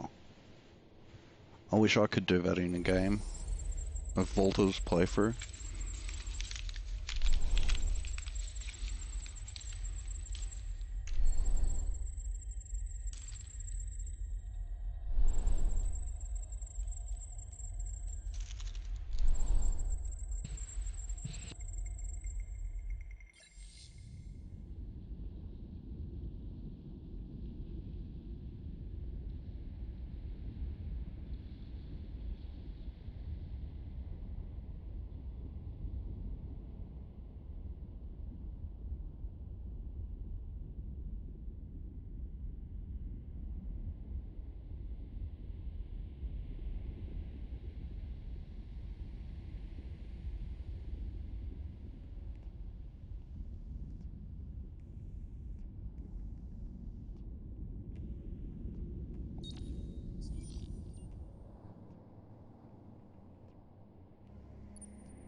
Whoa, you've got dust? Hey, let's talk.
Speak. Let us see if we can trust your words. I do not trust your words, or...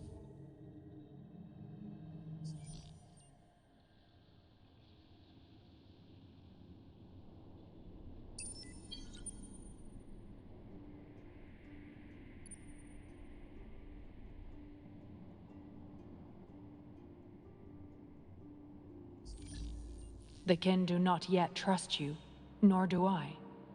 Speak.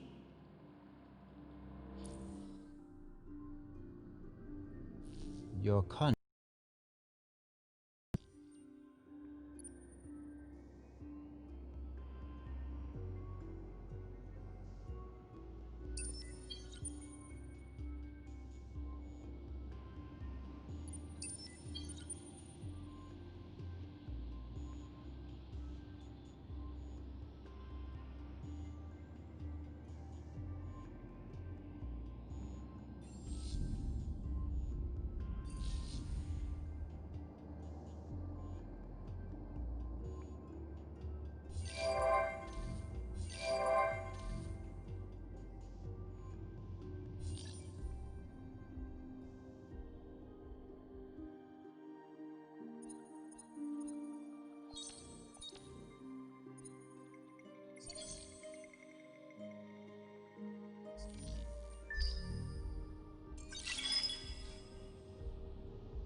Wait, I closed my fucking borders. How'd you get through there?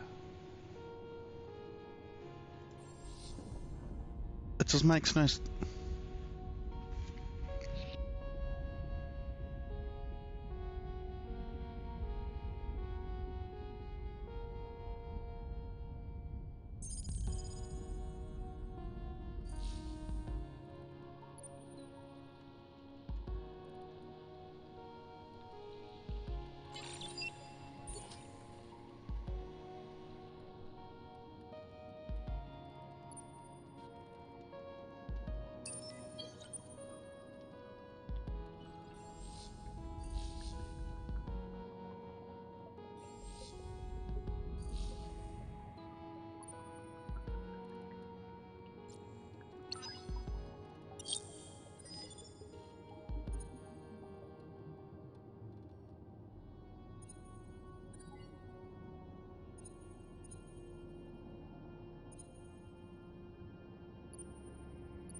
Your contact with us brings more worry.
Your contact with us brings more worry than joy. Horatio acknowledges your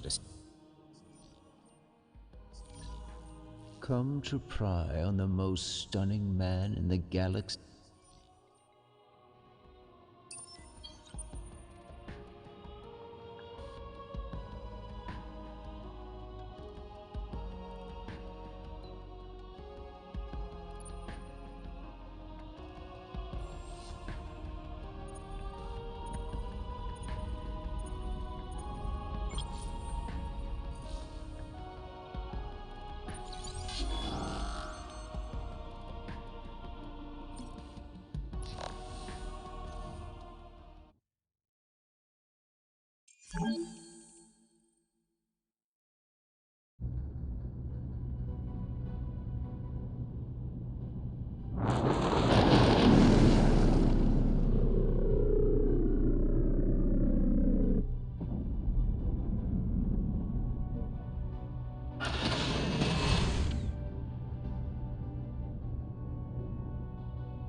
Again, lesser mortals would tell you get lost.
Your contact with us brings more worry than joy.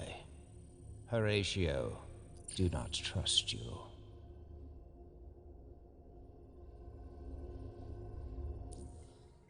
Come to pry on the most stunning... Horatio acknowledges your decision and looks for the hidden...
Horatio, defend Horatio.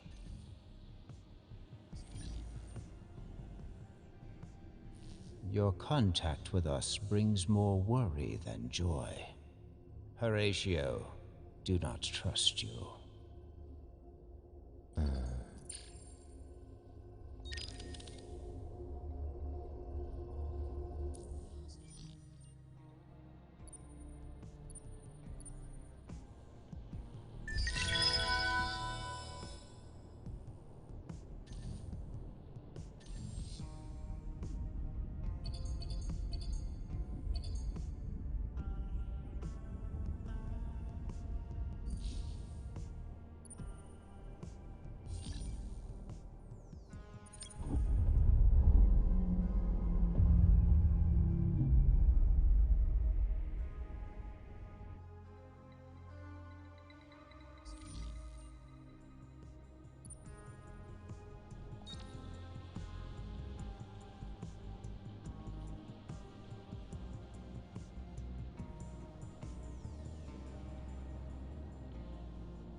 Your contact with us brings more worry than joy. Horatio, do not trust you.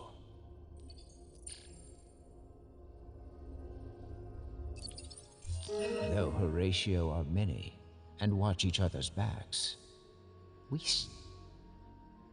Speak. Let us see if we can trust your words.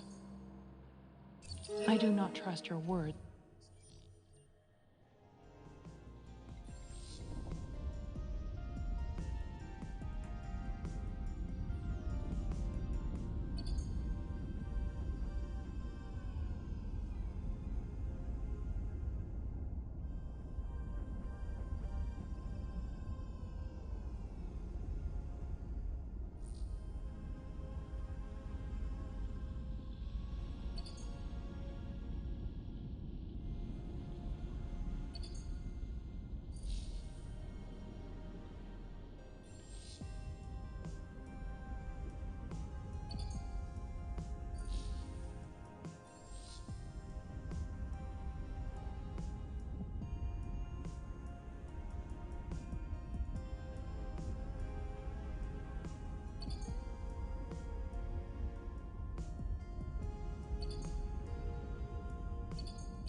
I've got fucking closed borders. Why can... You shouldn't be able to fly into my systems, mate.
Hi Nahu, how are you? Welcome to the show.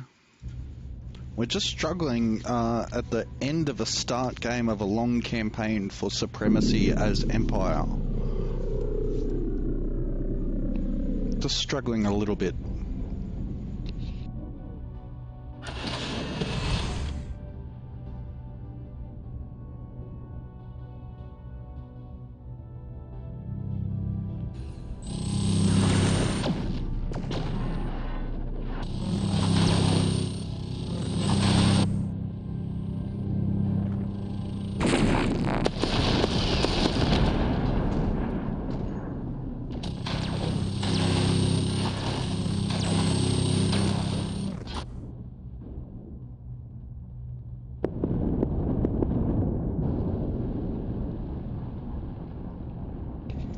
are you, Nahu? How was your weekend?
Do not press us too far, and do not mistake silence for fear.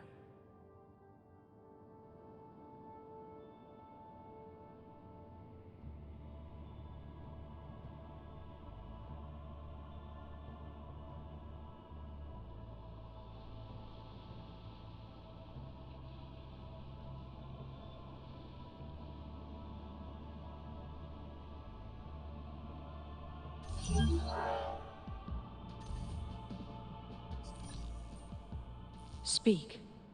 I will listen and watch carefully.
Horatio doubts your motives and your ethics. We also deplore your lack of refinement. Horatio doubts your motives and your ethics. You have offended the most perfect as Horatio.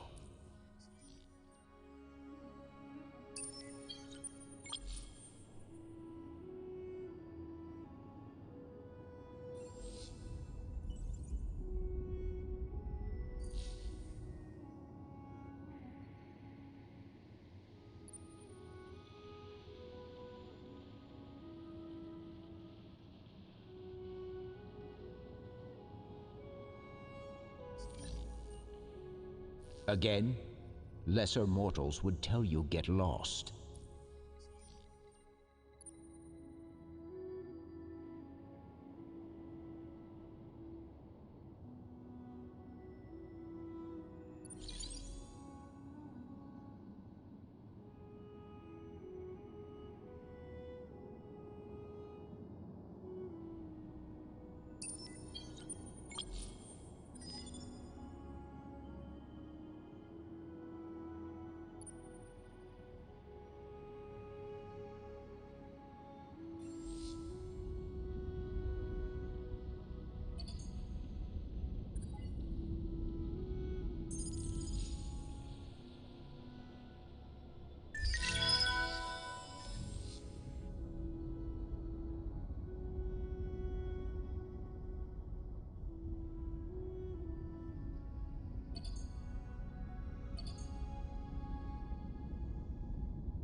For several days, reports have been coming in of unusual emanations at Endless Sites. Radiation readings have increased, signals appear to be passing through dust-sensitive technology, and microphones have picked up audible echoes and serrations. Nobody in your empire has been able to provide a credible explanation. Now, a lone Vidyani, claiming to be an expert in endless archaeology, has just presented herself at your home system with an interesting request. In order to get to the bottom of these readings, she needs to access a very specific system. Her research indicates that this system is of interest not because it is the source of these unusual transmissions, but their destination.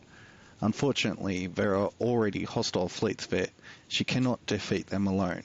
With your help, however, the squatters could be ejected, and this perplexing mystery might be solved. The mysterious Vodjani Epheb will go with your fleet to the identified system. Defeat the fleets there so she can study the system in peace.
A recent tragedy involving a large space station and a virulent plague has made many ripples throughout the galaxy and turned people's attentions to the importance of medical advancement. A coalition has offered a large reward to all who contribute to push forward in medical research and scientific readiness so that tragedies like this can never happen again. Increase the galactic level of scientific research. So we're already halfway there.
Those were not random pirate fleets, they were Vodiani. What interest did they have here, and why did Epheb not simply ask them? You expect answers. So I've unlocked wave control, wave function control.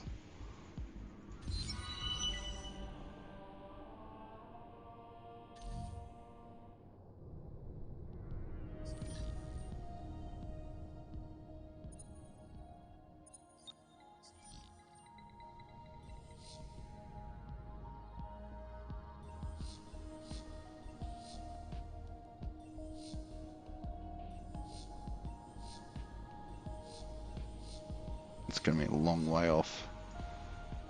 Wait, was there one at... There's one at Coheb.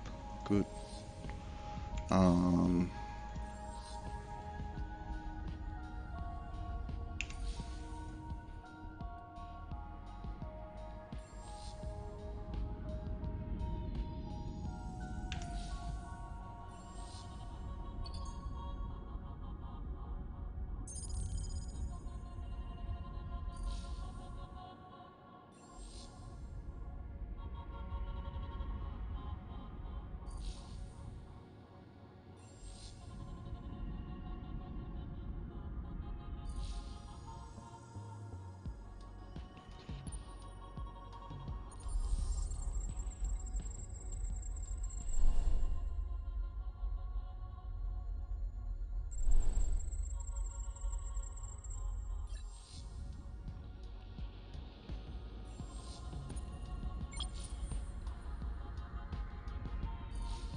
have offended the most perfect.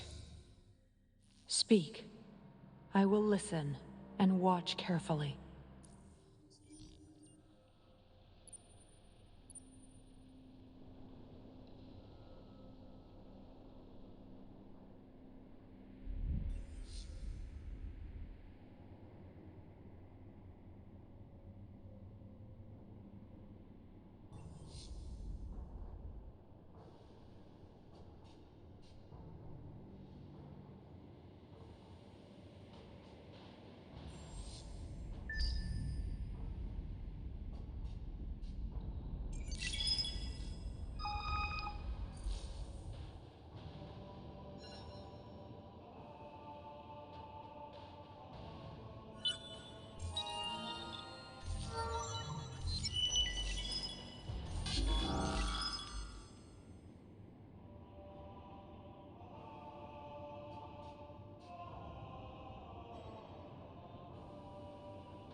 Your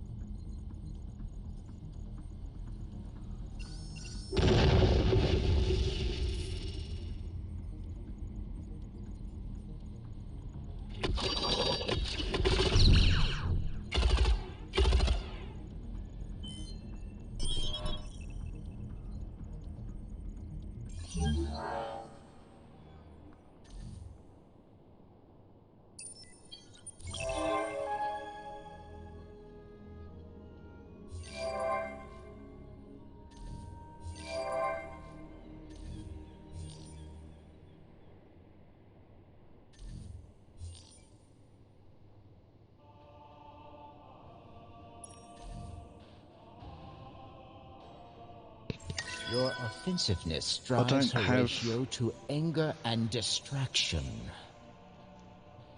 25% cost to close borders. Are you fucking kidding me, mate?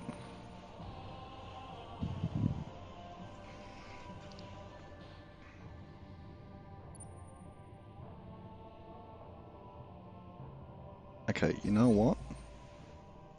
You have offended the most perfect. As Horatio, You're a cunt, if you mate. Fuck try off. to make Horatio... I don't care.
Speak.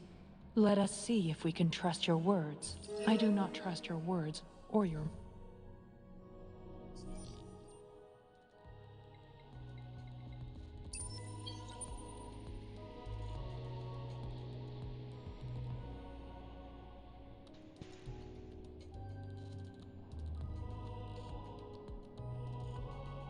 Don't know how they're getting so much influence on their system so fast.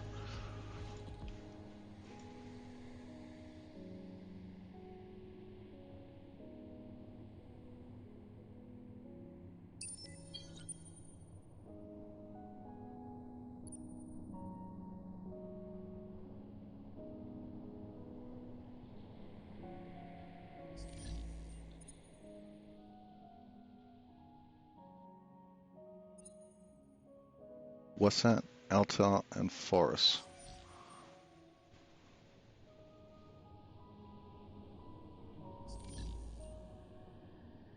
Forest. So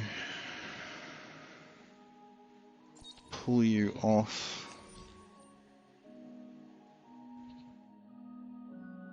Now, I'll just write this down so I remember it. I've got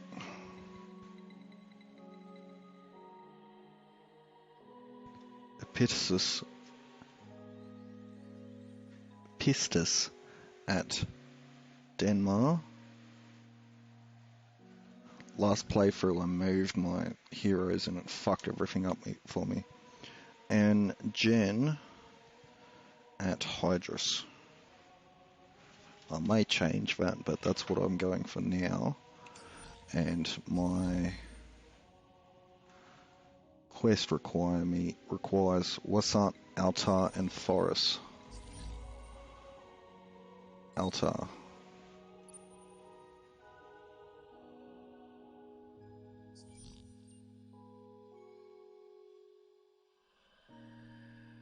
That's done.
It is refreshing to see that we are not the only sentients in the galaxy.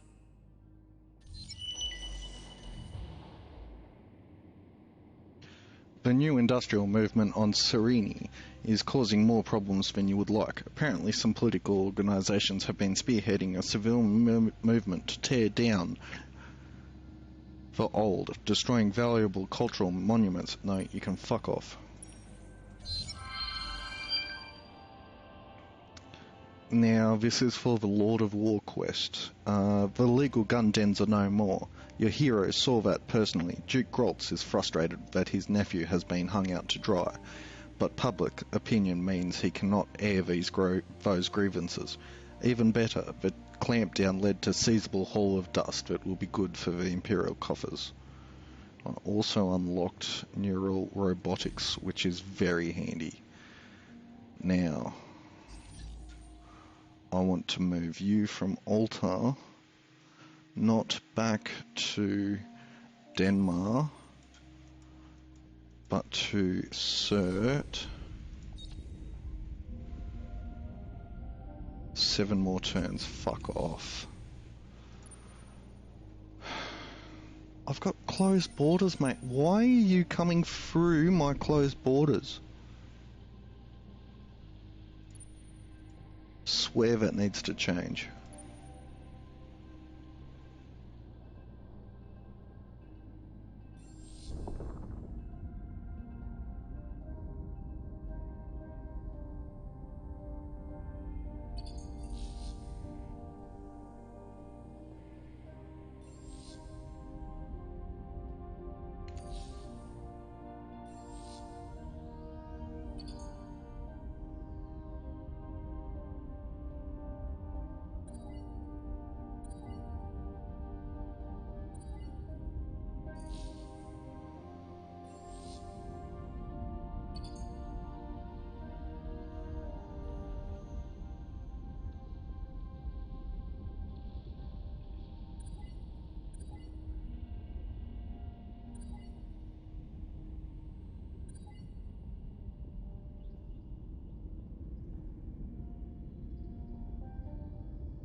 bear with me here, chat. I'm just going through and slightly adjusting my tact.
Just cleaning up some of the building lines.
Okay, so the move to secure our borders has somewhat worked. Except for the fact that our borders aren't actually secure.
Oh, you fucking want a truce now, mate? You've been a cunt all game, and now you want a truce? No.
Do not bother us unless... Speak. You will see that our trials have not hardened our hearts. Rest. Gather your thoughts. We will speak. I see.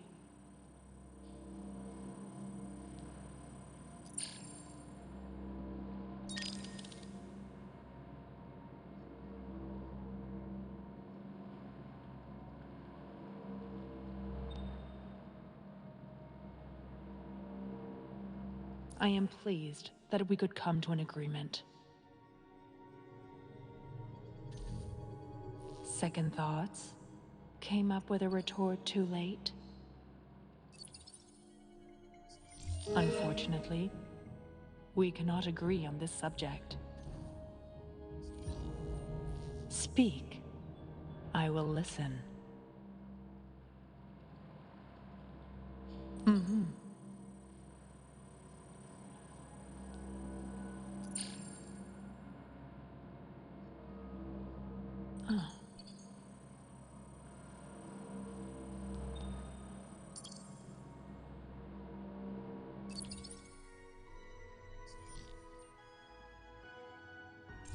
I am pleased that we could come to an agreement.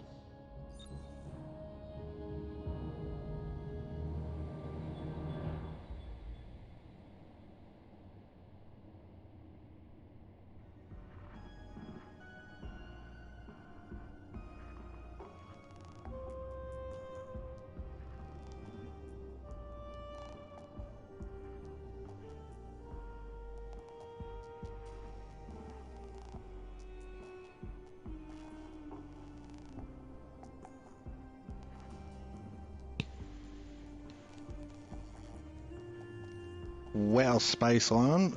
That's fucking rude, dude. I was busy either playing the game, and I just didn't notice on my phone that you chatted. Fuck me.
Yeah? Why are you knocking around? Gosh, we are so surprised that you're a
Welcome.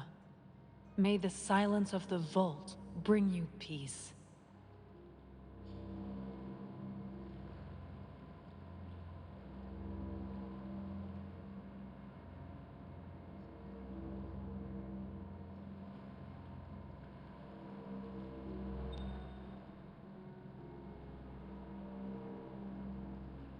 I see.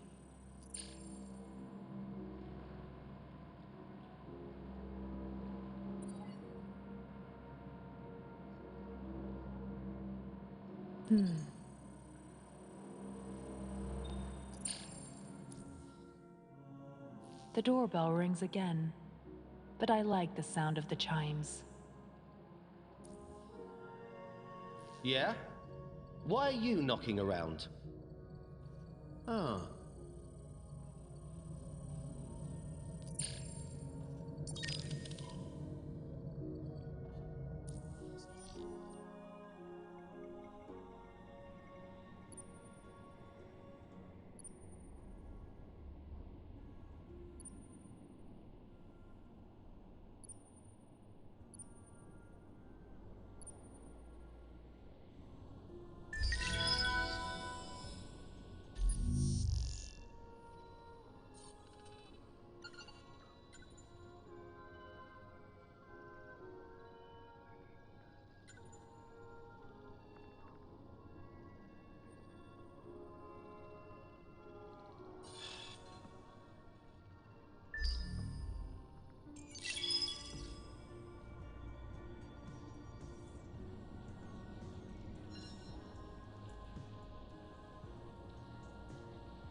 We doubt you are worthy of our presence.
We doubt you are worthy of our presence.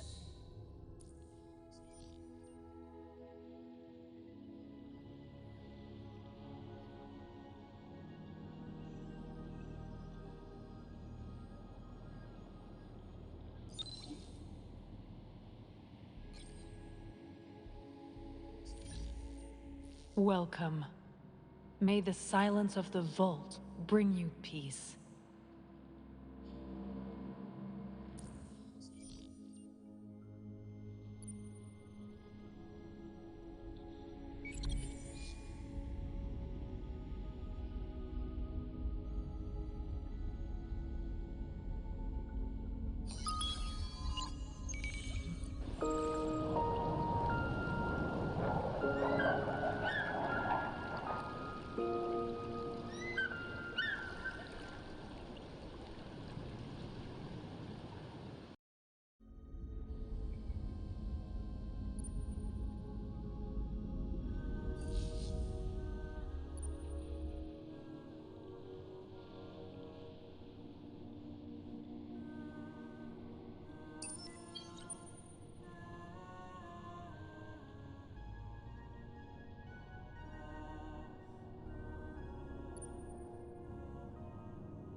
We doubt you are worthy of our presence.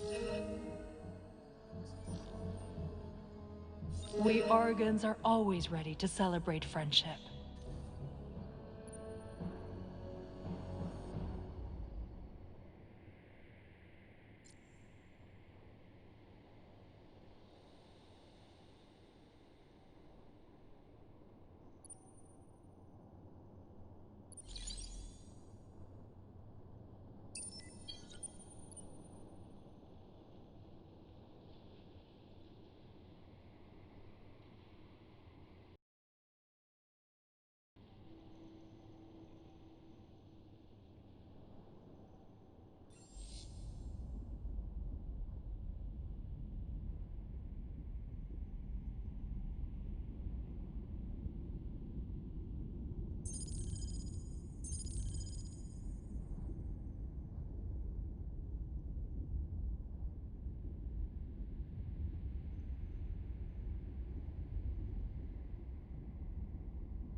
You're ma-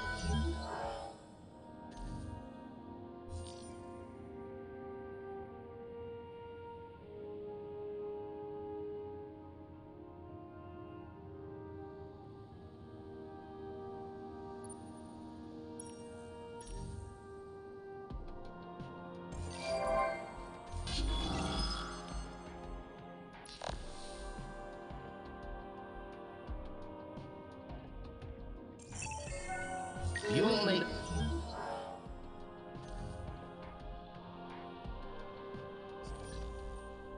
Yeah? Why are you knocking around?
actions will only make the war more...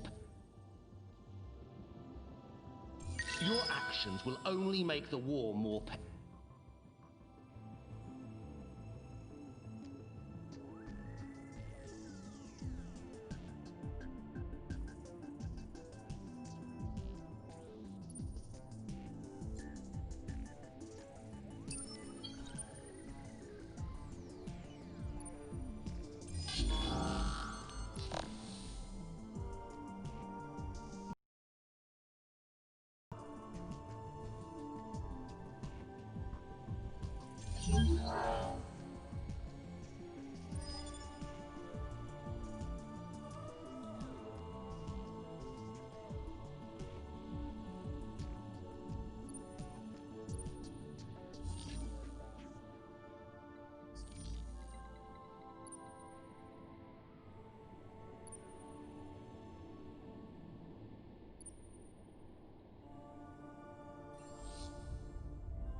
Okay, everyone, turn 105.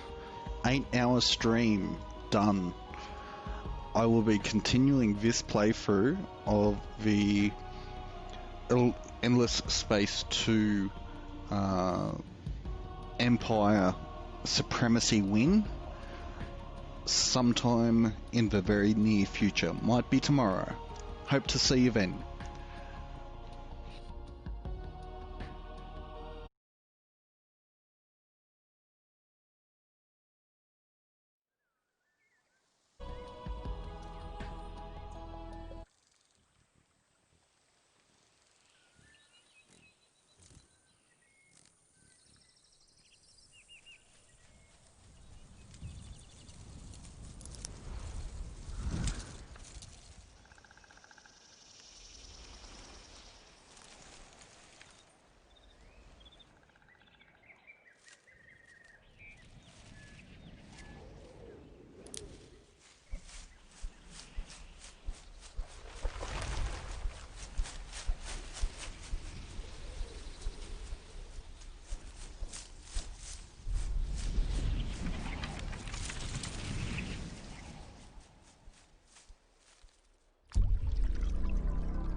Peggy 7.